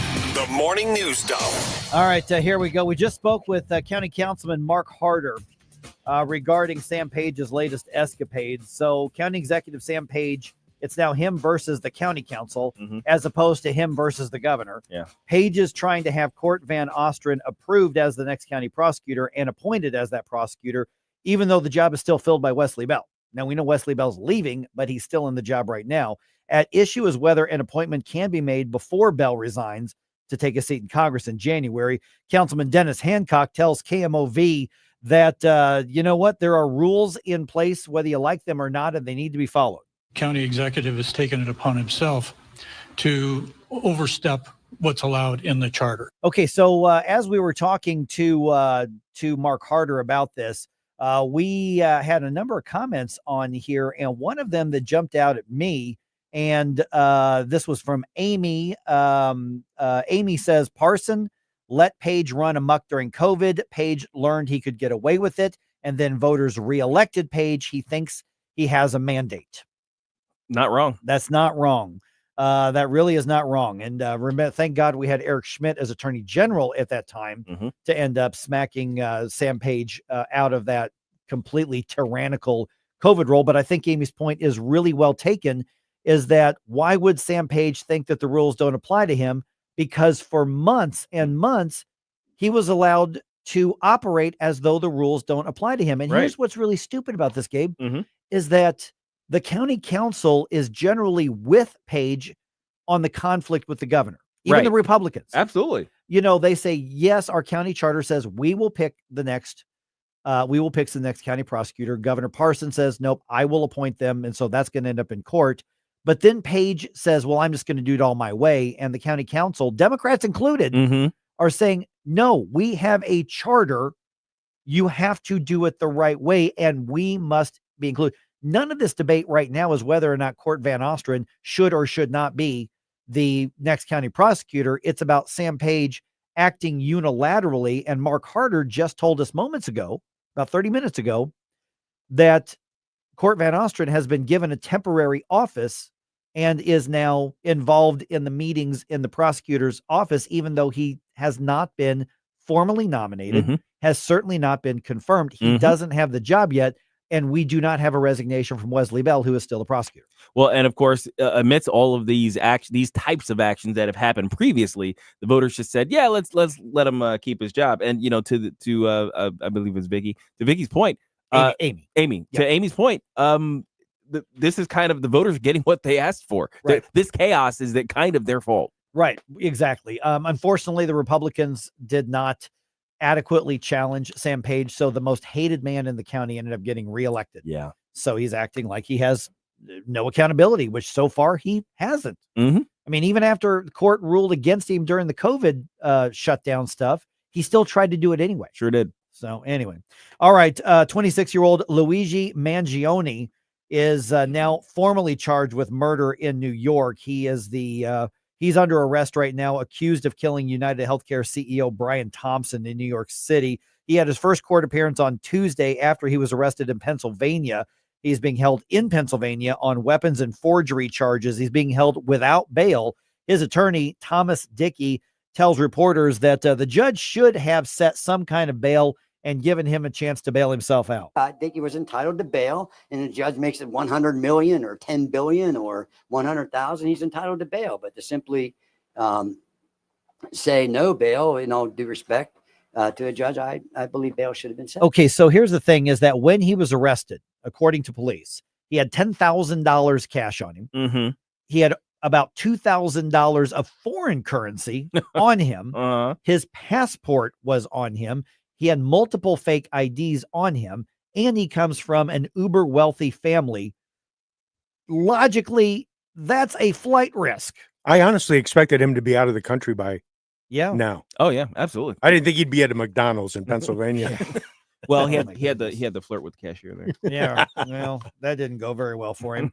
But yeah, I mean, and of course, he's being praised as a hero by the hard left, and so maybe he felt above it, but he's fighting extradition to New York. So you're probably not going to see him actually be arraigned in New York for another 2 or 3 weeks at least. All right. Daniel Penny celebrating the not guilty verdict in New York City. And this, of course, is in connection with charges that he did face for the death of Jordan Neely. In an exclusive interview with Fox's Judge Jeanine Pirro, Neely detailed why he took action, calling the, I think I'm going to do a different soundbite here. He detailed why he took action and saying that generally speaking, he's just not a controversial person. The guilt I would have felt if someone did get hurt, if he did do what he was threatening to do, would never be able to live with myself. All right. That full interview is going to air tonight on Fox Nation. That man should not have to pay for a meal or a drink ever in his life. Yeah, without a doubt. Yep. And the thing is that he's going to have to pay a whole lot of money to deal with the civil lawsuit that is coming. And what's interesting is how many people are now pouncing on Jordan Neely's father, who tried to do the sob story at that press conference yesterday. It's not just coming from right-wing talk radio. There's some people on the left and the center left, including people from the urban communities and the black communities, are going, wait a minute, dude, where were you? Yeah, where you been? all of a sudden, it's time to cash in, and you show up. Yeah, we've seen that pattern. We've seen it before. All right, more support. When Donald Trump said we can eliminate the Department of Education, I don't know that he realized he was going to create kind of a bubbling up frenzy. People saying yes, groundswell. Yes, I mean, I think that might have been a throwaway line. Maybe it wasn't, but it may have been a throwaway line at a rally. But now you've got members of Congress saying, let's do this. Yes, please. Congresswoman Virginia Fox out of North Carolina. She's on board with it, man. She says, get rid of the Department of Education. She was on the Big Money Show on Fox Business last night. Well, there doesn't need to be any oversight per se at the federal level if we turn everything back to the states and the localities. So the best thing to do is to get the federal government out of it. The Department of Education, remember, was set up by the Carter administration. And a little tidbit note here, that was basically repaying a campaign promise to the teachers union, specifically the National Education Association. So this entire cabinet position, which has been disastrous for education for 2-3 generations now, this was payback to the left-wing teachers unions. Absolutely. And now I think if there's any department, I think, that really qualifies for never reached the goal of its mission, never even looked at it, and has been a net negative on the area over which it has been given oversight, the Department of Education qualifies. You know, Kathy was a teacher for 35 years, and her phrase for this would be, as typical of what goes on in the government, it's a racket. Yeah, absolutely. The Department of Education's a racket. It is political money laundering. And it's just unreal that we have tolerated the Department of Education. Please let it go the way of the Let's dinosaur. get rid of it. Yes. I will be absolutely thrilled if Donald Trump follows through and Congress follows through and eliminates a department. You want to talk about real reform? You want to be known as a reformer in your legacy? That's it. It's got to be close to the top of the list. I hope so, because the reaction was yes. It's like he said it. Do it. Yes. Elon and Vivek are going, hey, we got it on the list. I was going to say, Doge is going to be in the top list of Doge. Yeah. All right. It may be this is interesting. It may be a formality, but today is actually the deadline for all of the states to officially confirm the presidential election results. The process due today is called Certificate of Ascertainment, and it includes the name of the presidential electors who will actually cast the vote in the Electoral College and elect Donald Trump president. Once that step continues, the next step is next week in the actual formal constitutional process. But just so you know, that's actually happening today. Today's the deadline. Now, while the outcome of the election is not in question, correct. I think it should be noted that Florida counted all of its votes for president the day of, and California is still counting. Yep. Well, it's December 11th. To be fair, they're high on the beach. Yeah, I guess the weather's all right. distracting. I'm going to report this objectively here. Multiple reports say Nolan Arenado will probably not be a Cardinal next season. Boo. Yeah. While over the past 10 seasons, Arenado has been one of, some would argue, the best defensive third baseman in the big leagues. The Redbirds front office is looking to trade him. They've now told his agent, according to multiple reports, go ahead and get involved because Arenado can say no to a trade if he wants. Now, that would mean saving money on salary costs for the team. There's no clear answer who would fill that spot. So objectively speaking, it shows that the front office cares more about saving money than putting a winning team on the field. You've got a Hall of Famer with Nolan Arenado who had one mediocre season and 10 Gold Gloves before that.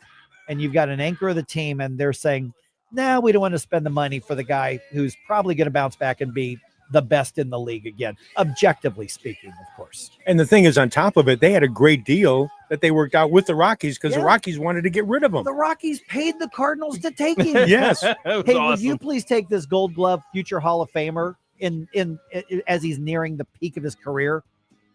I guess Cardinals want to pay it forward now. I guess so. It's okay, Mike. It's okay. I'm gonna cry. What I trust. Turn on your colored box. You look for some answers. For false impressions, well, baby, they will last forever. Stop it right now. Get up, St. Louis. It's Mike Ferguson in the morning. Your indifference. Stop it right now. You're gonna blow us all away. This is Tony Colombo, and my favorite Capriati sandwich is the cheesesteak made with American Wagyu beef from Snake River Farms, and you have to include a side of their amazing fries. I love Capriati's, and you will too. Open 9 to 9 daily on Manchester at McKnight in Rock Hill. The Republican Party of the City of St. Louis wishes you a Merry Christmas and Happy Holidays, no matter how you celebrate the season. Join the City of St. Louis Republicans for their annual holiday party, December 18th at PH Rose. There'll be a silent auction, raffle, and plenty of holiday cheer. Go to stl-gop.com to get your tickets and learn more. The City of St. Louis Republicans wish you a joyous holiday season and a prosperous new year. Paid for by St. Louis City Republican PAC, Curtis Farber, Treasurer. Tony Colombo here, reminding you to visit my friends at Bluff City Outdoors in Alton before your next trip into the great outdoors. For decades, Bluff City Outdoors has covered all the needs for area fishermen, and they'll always have all the best bait, tackle, and gear for your next trip on the water. And now they cover all your bow hunting needs, including their state-of-the-art indoor archery range and techno hunt system, open every day for you to come shoot, or you can join a league. Follow Bluff City Outdoors on Facebook and learn more at bluffcityoutdoors.com.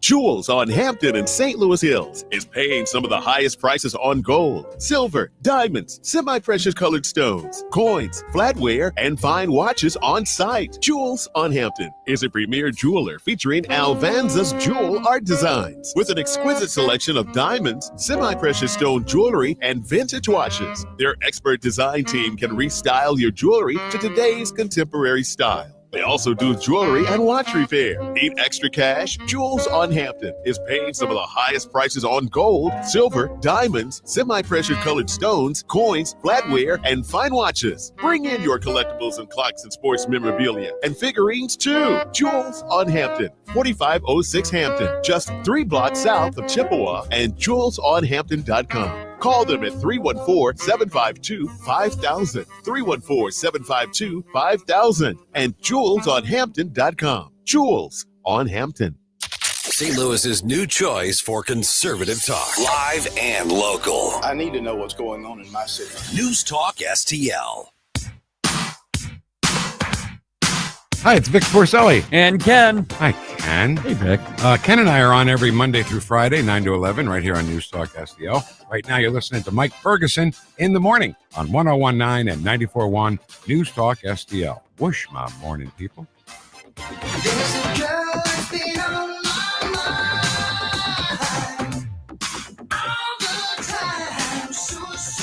Hey, this is an 80s song. Hey, it is. It is. Yeah. Friday, Flashback Friday. Get your request in. Deadline's tomorrow, as always. So I think a lot of people are like, man, there's some great choices. But you probably have one. So send some in. Jay Monty loves to send in. Man. I think something from Jay Monty ends up in every week. Absolutely. But, you can tell us what you want to hear. What have we not heard in a while? Let us know. It'll be kind of fun. You got till 2 p.m. tomorrow to get it in. 8:20 right now. We, a little bit earlier today, had a conversation with Christine Rosen from American Enterprise Institute. And if you go to Commentary Magazine, she's got or you can go to AEI's website, and she's got an article called The Suicide of the Mainstream Media. And when I saw it, I thought, well, that's interesting, because I figured, it's another, conservative free market, bashing of the TDS type of stuff. But her take on it was really interesting. And we're going to have that podcast posted a little bit later on today. Right. It was basically the media knows that they are outside of what their traditional job description is. Right. What their traditional role is.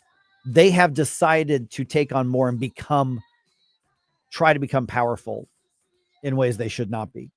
Yeah, and I think this process has been ongoing since the Nixon years. Oh yeah, my goodness, yeah. I think what and this has been my evaluation of Since Woodward and the media. Bernstein, Yeah, Woodward you know? and Bernstein. Yeah. I think the media got a taste of what it means to be an actual political force. Right. When they said, "Oh wow, we unseated a president." Right. That's how they viewed it. It's like we stopped a war. They think of Vietnam, right? So now they believe now that they have not only have the power and therefore have the responsibility, the role of keeping government in check. Now, of course, the fourth estate. They're as the fourth estate. So they come out as because they have a tendency to have left-wing leftward leanings.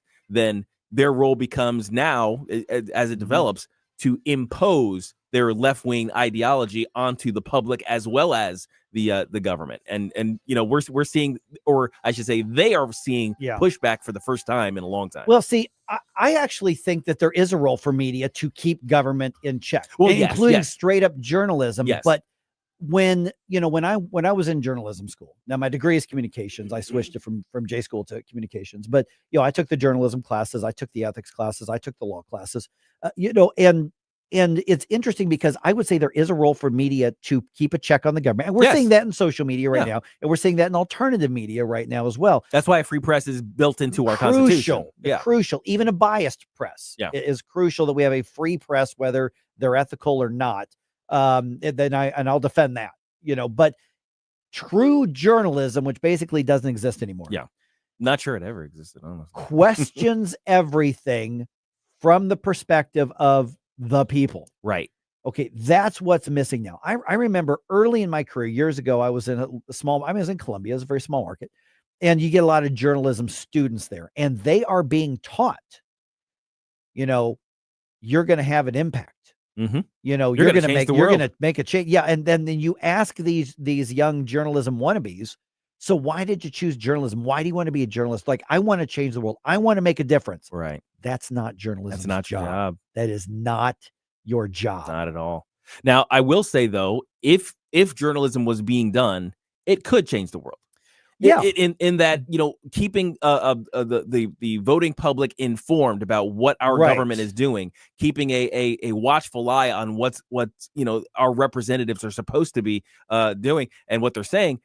That could affect the way we then respond. There you go. See, that's how I would reword it, is that journalism, if done correctly, like there have been in the past, right, empowers the people and the citizens to change the world. Yes, absolutely. I think that's really what their role is supposed to be. Yeah. The essence of journalism back in the day was when it was called the Fourth Estate. Yeah. And that's gone. Because now, as you guys have said so well, it advocates the government now. It's in lockstep with whatever the government wants. It's no longer journalism. That's long gone. I dare say that the Fourth Estate is what they should be in that they are an institution, but they've decided to appoint themselves as a fourth branch. Yes. And I think that's a problem. See, and that's the thing, Stell, is what you just said right there is absolutely crucial. When I was in college, when I was starting my career, we're talking nearly 30 years ago, it was question them, hold them accountable, hold their feet to the power, meaning the government, meaning the powers that be, whether they be corporations or special or whatever the case is, whoever it is, they have essentially become apologists for the government. And in case you think I'm only talking about the left-wing media, remember, when a Republican gets in, we have a lot of conservative media that immediately becomes apologists for them as well. That's true. We are more likely, I think, to hear challenges to a Republican government from media outlets on the right, but they fall into that trap as well. I mean, it's kind of interesting. Over the years I've done this, I've been doing opinion talk, through Democratic presidencies, Democratic controlled Congresses, and Republican presidencies and Republican controlled Congresses. And there's a different reaction when I'm skeptical of the government. If Republicans are in office, people get mad at me. Right. When Democrats are in office, it's like, yes, go do it. Well, I'm skeptical of all of them. Yeah. I want to challenge all of them. Now, when there's a good one and we do opinion, I don't pretend to be a journalist anymore. That's not my job description. I am not a journalist anymore, but I will say that if somebody's doing a good job, they're doing a good job. Eric Schmidt did a damn good job as Attorney General. So far, he's doing a good job as U.S. Senator. We've got, for instance, when you look at some of the things the Freedom Caucus did, I've been kind of critiquing them for their style a little bit, but they've shined the light and watched the rats scatter on some things. Sam Page, in his pushback against Governor Mike Parson, I think he's right. Yeah. And then of course he effed it all up after that. But so we have to be independent minded, even if I'm unapologetically constitutional conservatarian in my nature. But we're not seeing that in media. It's very tribal now. I think what not only right-wing commentators and newsmakers ought to, as well as the right-wing consumers, the conservative consumers of news need to keep in mind, is that you have to kind of put aside the context of the eternally antagonistic left-wing media. Right. I mean, because there's this natural feeling to say, hey, you're just piling on. We're already getting this from all of these guys. You have to be able to separate it out, to put that out of your mind. Stop thinking about that in context. That context, because it's not relevant when we're just looking at a conservative critique of a conservative government, or an ostensibly conservative government, right? So we're seeing Republicans becoming more big government. Yeah, and you better believe the best critiques are going to come from our side, right? And we need to be able to lodge those accusations and consume those accusations just within ourselves, within our own little bubble, I guess, without thinking, oh, you're just joining the other side in the critique. We have to be able to separate those things in order to really consume it. But in terms of the left kind of capturing most of mainstream media, I think it's kind of encapsulated in this anonymous TV executive quote to New York Magazine out of this article, The Suicide of the Mainstream Media. It says, if half the country has decided that Trump is qualified to be president, that means they're not reading any of this media. And we've lost the audience completely. So the thing is, it's like, wait a minute. So what you're saying is the point from all of that media is to say that guy is, or to basically make an editorial decision on the presidential election. Right. And we talk about the suicide, Christine's article, the suicide of the media, knowing that there's been a backlash. Yes. On both the right and the left, to them extending what they should be doing, which is why we have left media, we have right media. And for instance, on right media, I just saw yesterday, Matt Gaetz, actually now, I think it's One American News Network. Yes. Yeah. He's going to end up hosting a show on OAN, which doesn't surprise me at all. No, not at all. But that's what we do, is we say, okay, what are we going to, what's the conclusion we're going to start with? Right. And then let's build around that. A lot of people would have been surprised with our conversation during one of the breaks a little bit earlier, because I was watching some video clips, and one of them was MSNBC and Jen Psaki. Yeah. And I said, I'm really disappointed that Jen Psaki isn't even trying to instill, really any intellectual honesty. Even though I think she's wrong about everything, I think she's smart. She's capable. I think she's capable. Sure. She just chooses to not put that product. I would love to see products on both the left. There are some on the right that are very thoughtful and challenge our own side and do that. You don't see that on the left. Almost never. Although you're starting to see even some of the extremists peel off that.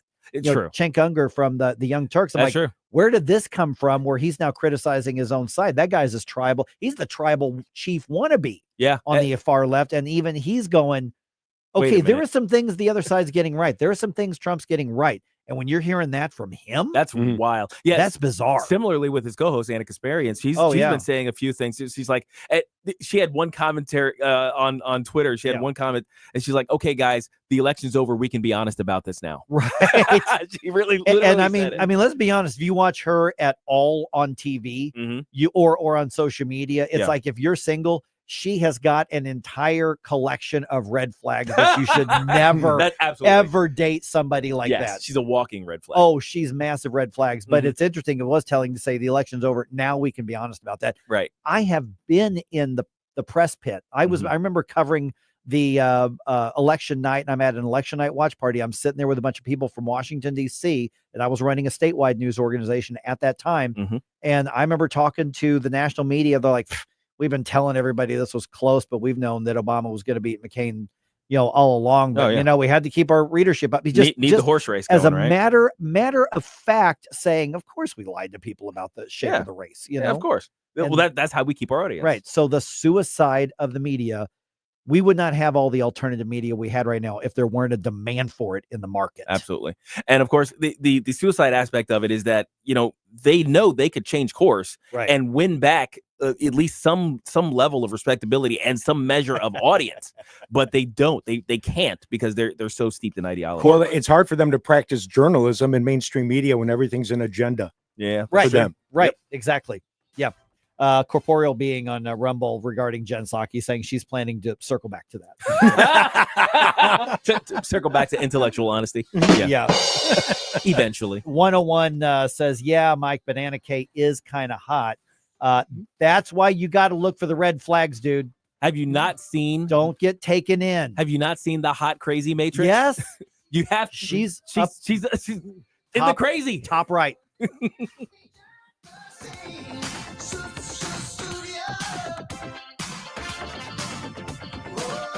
Get up. It's Mike Ferguson in the morning. Here she comes, I'll be there. I come running anywhere. She's all I need all of my life. I feel so good if I just say the word. So From the Michaels Flooring Outlet Weather Center. Quick-moving Clipper system brings us some spotty flurries, maybe even a brief moderate snow shower from time to time through the morning and into the early afternoon. But warm pavement temperatures and a high near 40 should prohibit any kind of impactful accumulation. Turning blustery, though, gusty winds will hold wind chills in the 20s this afternoon. Partly cloudy and cold tonight, down to 22 in St. Louis. Back to 38 for the high on Thursday under partly cloudy skies. That's your first alert forecast. I'm meteorologist Matt Chambers. Fox News commentary. A privileged brat allegedly uses a ghost gun to execute a CEO who came from humble beginnings, and the left cheers the rich brat. I'm Tommy Lahren. More next. Trump's victory doesn't mean our financial worries are over. Hi, Dr. Ron Paul here. Washington's spending addiction still threatens your savings. That's why I recommend gold IRAs from my friends at Birch Gold Group. These accounts protect your retirement from government mismanagement. For a free info kit on gold IRAs, text the word SHELTER to 989898. Don't wait. Text SHELTER to the number 989898 now for your free kit from Birch Gold. Message and data rates may apply.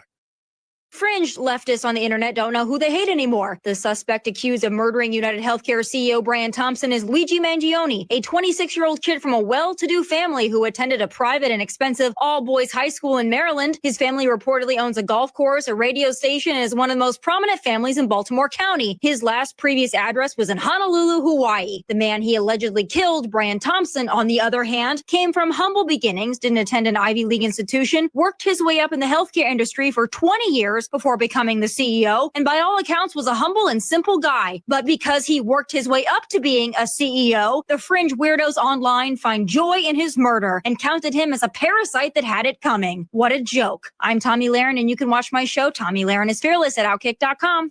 Winter's coming, and your family's comfort can't wait. Johnson Heating and Cooling, where family protects family. Owners Tracy and Sean Johnson don't just install equipment, they safeguard your home. From new construction to existing homes, we're your trusted experts in furnaces, air conditioners, and heat pumps. Don't risk dangerous gas leaks or unexpected breakdowns. Get your heating system professionally checked now. Call 636-332-4141 or visit johnson-heatingandcooling.com. Hey, Tony Colombo here with Tim Jones for our friends Rodney and Jen Wallner, the Wallner home selling team at Berkshire Hathaway, the #1 home selling team in the St. Louis area. And I can say that from firsthand experience. My wife and I were blown away from the results that we saw from working with Rodney and Jen, from selling our old home faster and for more money than we thought possible to finding our family's perfect new home. They over-delivered every step of the way. And right now, it's still very much a seller's market. So, Tim, for folks that have been thinking about selling their home, it's a perfect time to call the Wallners. That's right, Tony. And don't forget, they're licensed in both Missouri and Illinois. So no matter where you are in the metro area, you can put St. Louis's #1 home selling team to work for you. The Wallners' experience and work ethic, second to none.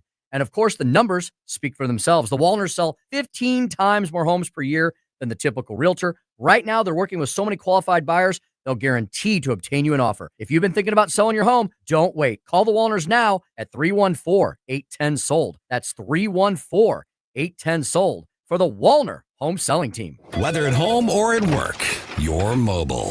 So when you're mobile, stay mobile. Keep St. Louis's home for conservative talk with you wherever you go. Download the News Talk STL app in the App Store or at newstalkstl.com. Hey there, Tim Jones here. Make sure you join me and my buddy Chris Arps this afternoon from 4 until 6 p.m. right here on 101.9, 94.1 News Talk STL. Right now, let's get back to more of Mike Ferguson in the morning. I mentioned in the news dump a little bit earlier today that today is one of those dates on the calendar where you say, well, that's interesting. Okay. Today's the date that the states have the deadline to certify the presidential election results and do the formal constitutional process, including the slate of electors as to who's actually going to cast the votes that actually elect Donald Trump president, right? To be sworn in January. Why is that important to our constitutional process? To hit all of these wickets here, right? It's not just that. Oh, that's an interesting date. Here's a little trivia question for you. Hey, did you know? I can say the did you know thing at the bar. Right. That's really not what it's all about. We're going to get to that in just a second. By the way, News Talk STL, we are just really big on giving you stuff. So we've got our new stocking stuffer giveaway. We want to fill your stockings with great gifts this Christmas with our stocking stuffer giveaway. We're going to give over $1,000 in various gifts. And all you got to do for a chance to win is register at newstalkstl.com. Among the things we're giving away, let's see here. How about 1 year range membership for Metro Shooting Supplies in Bridgeton and Belleville? Man. And also some possible News Talk STL merch. See, here's the thing about our giveaways. I love them, but I hate them. Yeah, because you don't qualify. I can't win them. You can't win them. I can't win. Yeah. My wife's looking at me. She's like, "Hey, that wild diamond thing, that wild jewelry thing would be really nice." Like, I'm sorry, you're not eligible. I'm not. In other words, dig into your pocket and pony up, dude. Yeah, it's your wife. That's where that goes. All right, we're joined now by Trent England from Save Our States. And Trent, let me start there in that this is a date on the calendar, something that you would hope a civics class would explain the importance of. But when you're looking at an electoral college setup, a state-based elections, it is emblematic of the process. But why is it important for us to understand this when, for most people, let's be honest, the election night was over, Donald Trump won, we've moved on with our lives, we don't even think about the rest of the process. Why does this matter?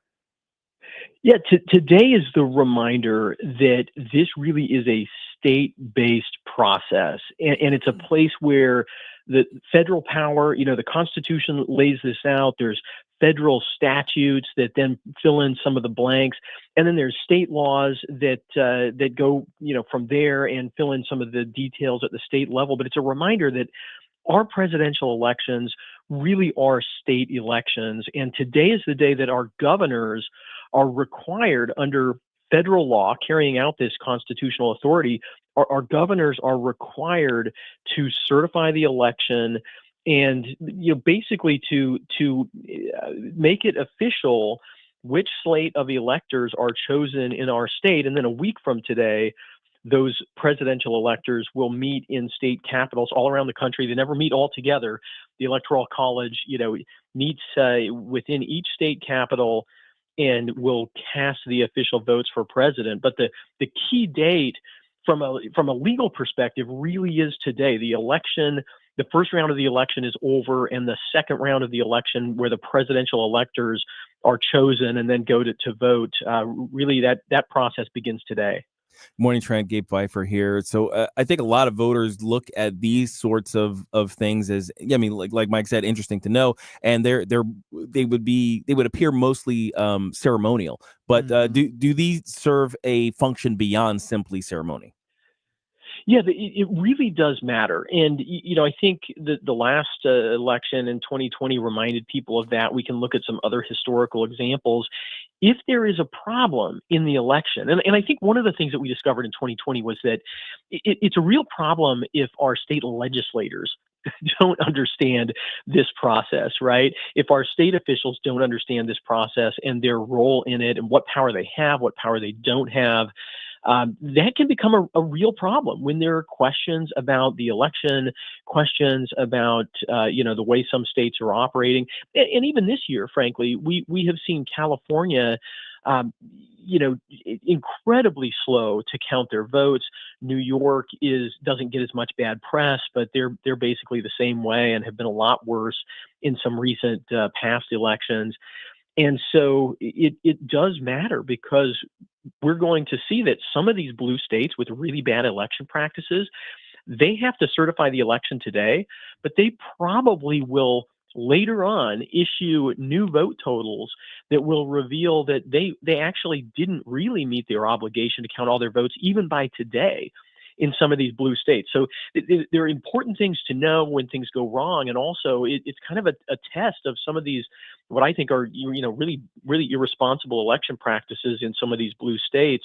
They will probably fail that test today and wind up certifying results that aren't quite accurate. Hey, good morning, Trent. Stal Ponticus here. So what's the deal with California then? Since I guess we can put them in there with those states that are still counting, and we're over a month out from when the election took place.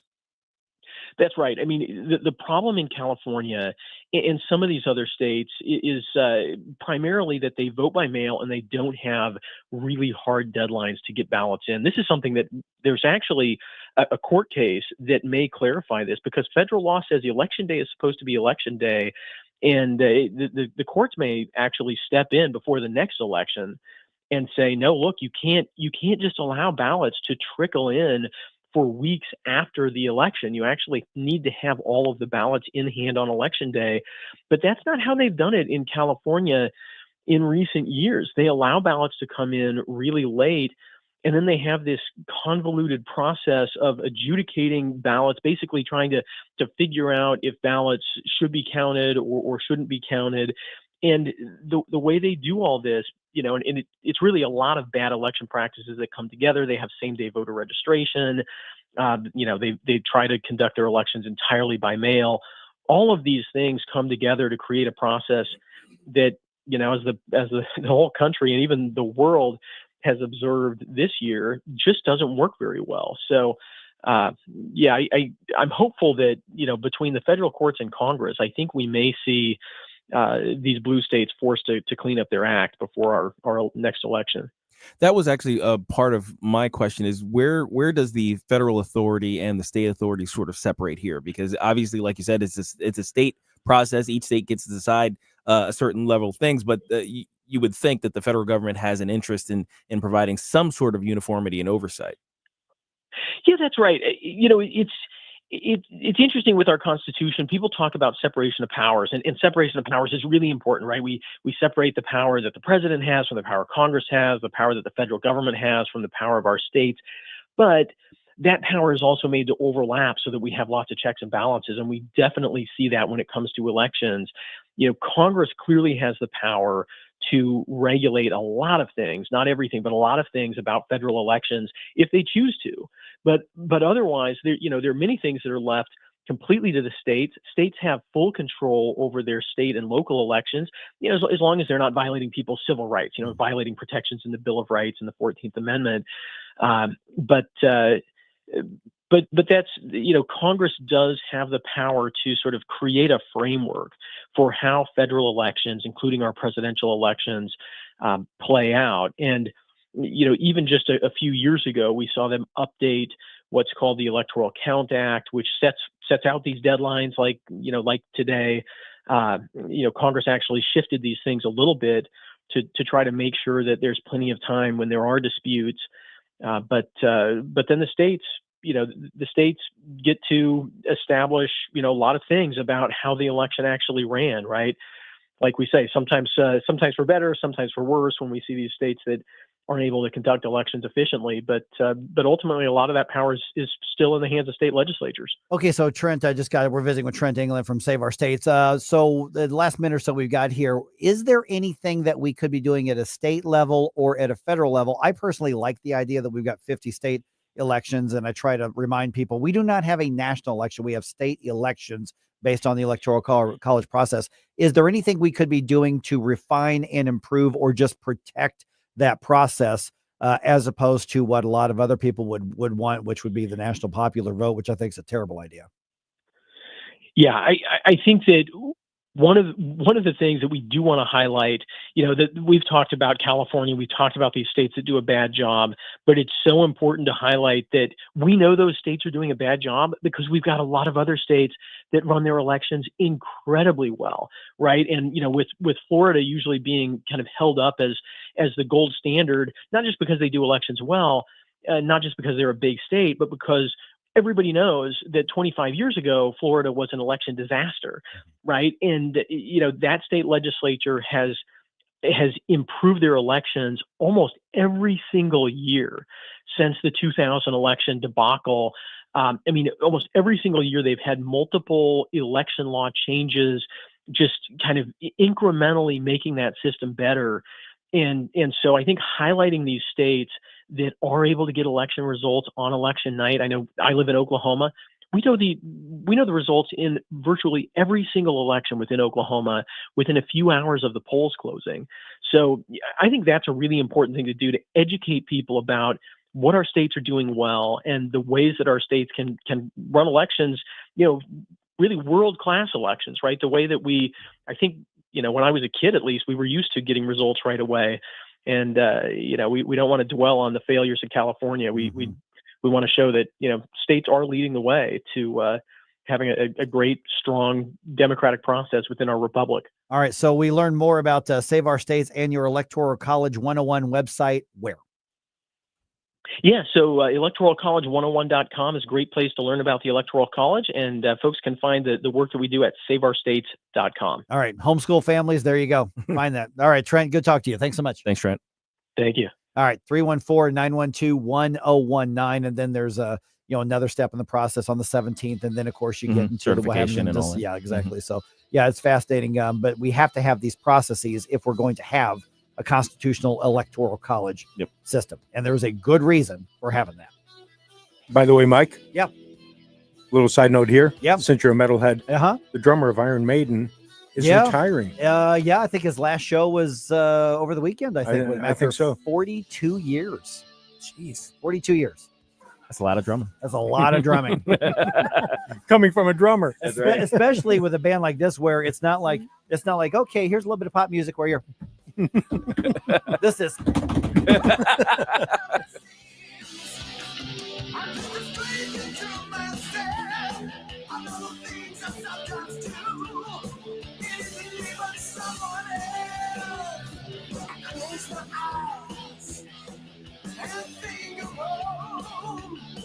another city goes by in the night. Ain't it funny how it is? You never miss it till it's gone away. And my heart is lying there. I'm going to my dying day. So understand. Mike Ferguson in the morning.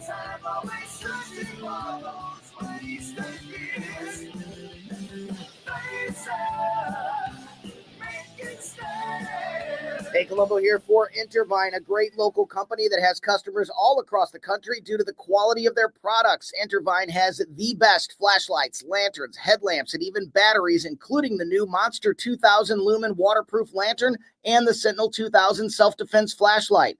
Our home and vehicles are full of great Intervine products, and right now you can shop their website and get 25% off your entire purchase just by using my name, Tony, as your promo code. That's promo code Tony at intervine.com. Getting new flooring can be exciting, or it can be a hassle.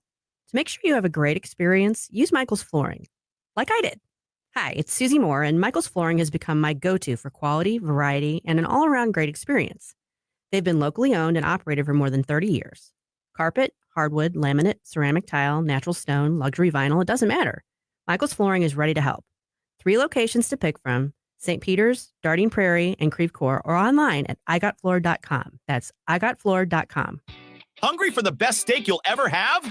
Head to the heart of Moscow Mills and discover Harry J's, a local landmark and family-owned steakhouse, serving up excellence since '98. From mouth-watering appetizers to decadent desserts, Harry J's has something for everyone. Enjoy our extensive bar selection while soaking in our friendly family atmosphere. Whether dine-in or carry-out, your meal is prepared to perfection. Make the drive to 300 Main Street and treat yourself to a taste of Moscow Mills' finest. Harry J's, more than a steakhouse. We're a tradition. Hey, firearms enthusiast, looking for a family and veteran-owned shop with a wide selection of products and services? Head to DG Firearms, 115 Business Highway 61 North in Bowling Green. DG Firearms has been your one-stop shop for custom ARs, Cerakoting, laser engraving, gunsmithing, suppressors, ammo, and reloading supplies. DG Firearms, 115 Business Highway 61 North in Bowling Green, and online at dgfirearmsllc.com. Tim Jones and Chris Arps in the afternoon. Zach Smith of Heritage on the continued fall of the Daniel Penny vindication at 425. At 525, Trump keeps crushing it on a whole cavalcade of cabinet picks. Tim Jones and Chris Arps. Weekdays at 4 on News Talk STL. Hey, this is Larry Connors. Make sure you're listening later today at 6 o'clock on News Talk STL for my show, Larry Connors USA. Now, back to Mike Ferguson in the morning. Man, we covered a lot of ground today here. Sure did. Vic Porcelli coming your way here in about 10 minutes. The New York Post had an interesting article. A human resources expert. Mm-hmm. 'Tis the season for office holiday parties. Yes, absolutely. Or Christmas parties, if you're allowed to say that at your work. Mm-hmm. They've got the top picks for what not to do at the office Christmas party. Number one is don't drink too much. Number one. That is correct. Yes. Don't get hammered, man. Because we've seen there how many movie plots start with somebody getting hammered at a Christmas party, at Right. an office Christmas party. Yeah. And then you either get in a fight, Yeah. or you end up in somebody else's bed, or Mhm. whatever the case Yep. is. Lose your job. So what's being suggested here is a strategy called zebra striping. Was Zebra in the news striping. last week. Okay. All right. You know what? I've never heard that term, but I know Yeah. the strategy. I assume it's drink water. Yeah. Well, it is have your drink. Yeah. And then drink something non-alcoholic. Right. Water, juice, whatever. Then if you want to have another drink, but pace yourself, Right. basically. By the way, if you have to strategize how to drink the most alcohol without messing up, you might want to think about dialing your might have a drinking back. Yeah. problem. Yeah, to start with. Number 2, don't overshare in conversation. Well, see, that goes along with the drinking. Yeah. Because loosens the lips a little bit. You're still at work. Just because you're off the clock, you're still at work. Loose lips sink jobs. Yes. Yes, they Absolutely. do. Number 3 here, I have seen so many people over my years in the workforce make this mistake. They mix business and romance. Oh, gosh. Don't make out or hit on the person that you work with. Again, starts with alcohol. Yeah, often. Like every single time. Oh, man. Then there's one about, hey, use common sense on your dress code. Listen, I know a lot of people like to look real. I mean, especially, some of the ladies, like, I'm going to look really hot at this Christmas party, look really sexy. Sexy Mrs. Claus outfits Yes. come out, all of a sudden. There are parties to do that, and you fit in just fine. Not at the work. Oh, party. by the way, there's a Christmas party coming up at Johnny's Hideout. Johnny's Hideout. Just yes. completely unrelated. Yes, That just yes. popped in my mind. Yes, the Johnny's Hideout party, not the Not Christmas the work party here. Not the work for party instance. at all. Okay, I love your hat. that's right. But where's I the rest wasn't of your looking at- outfit? I wasn't looking at the hat. It's the one where Rachel and Janet, our wives, both were like can you believe that she's wearing that? Can you believe? And then Gabe and I have to go, I cannot believe this is gosh, awful. this is horrible. No, this is terrible. I disapprove. Did you see the back? I mean, look at that. Look at that. I'm looking. Did you see that, Gabe? I'm looking. I mean, we're looking in disapproval, but look at that. Yes. We're actually kidding. You were. Actually, your wife actually went up to one of them and said, "You're very pretty. You don't have to dress like that." Yes, she literally said that. She did literally say that. Yes. All right, and here's the last one, which I think is really fascinating. A lot of people don't think about this one. This is actually the real advice. Don't post pictures or videos on social media without asking people if you can do that. That's true. Yeah. That is absolutely true. Which is a good practice to be in no matter what in most situations. Yeah. If you're in public, you're in public. Right. But that's a good idea. Yeah, private events and all that stuff. No, make sure, hey, you mind if I put this on Facebook or something? Because there may be a reason not to. Watch those candidates, man. Take it easy. Oh, yeah. I am Santa Claus. Need reliable auto service from people you can trust? Look no further than Western Tire and Auto. For over 15 years, we've been your complete automotive repair center, family owned and operated, with owner Dean Kleethermes bringing 30 years of industry experience. At Western Tire and Auto, you're not just a customer, you're family. We promise 100% satisfaction, treating you with the transparency, respect, and honesty you deserve. Visit us in St. Peters or in Florissant. For appointments, call or check westerntireauto.com. Western Tire and Auto, your local automotive experts since 2008. Looking for an underwater adventure or a scaly new friend? Dive into Tropical World Pets on Watson Road. For 32 years, this family-owned wonderland has been St. Louis's go-to destination for all things aquatic and reptilian. With over 7,000 square feet of aquariums, we're home to the area's largest selection of freshwater fish, including rare cichlids you won't find anywhere else. But that's not all. We've got tarantulas, snakes, and lizards galore. Tropical World Pets, 314-849-4020, or visit twpstl.com. Hello, fans of the paranormal. I'm Frankie, host of the newest show on News Talk STL, Haunted Garage. And we'll be discussing everything paranormal, from ghosts, demons, hauntings, and aliens to skinwalker, Bigfoot, fairies, and the Chupacabra. Every Saturday night between 9 p.m. and 10 p.m., me and Jeremy will discuss mysterious events in St. Louis and surrounding areas, including gateway families and unsolved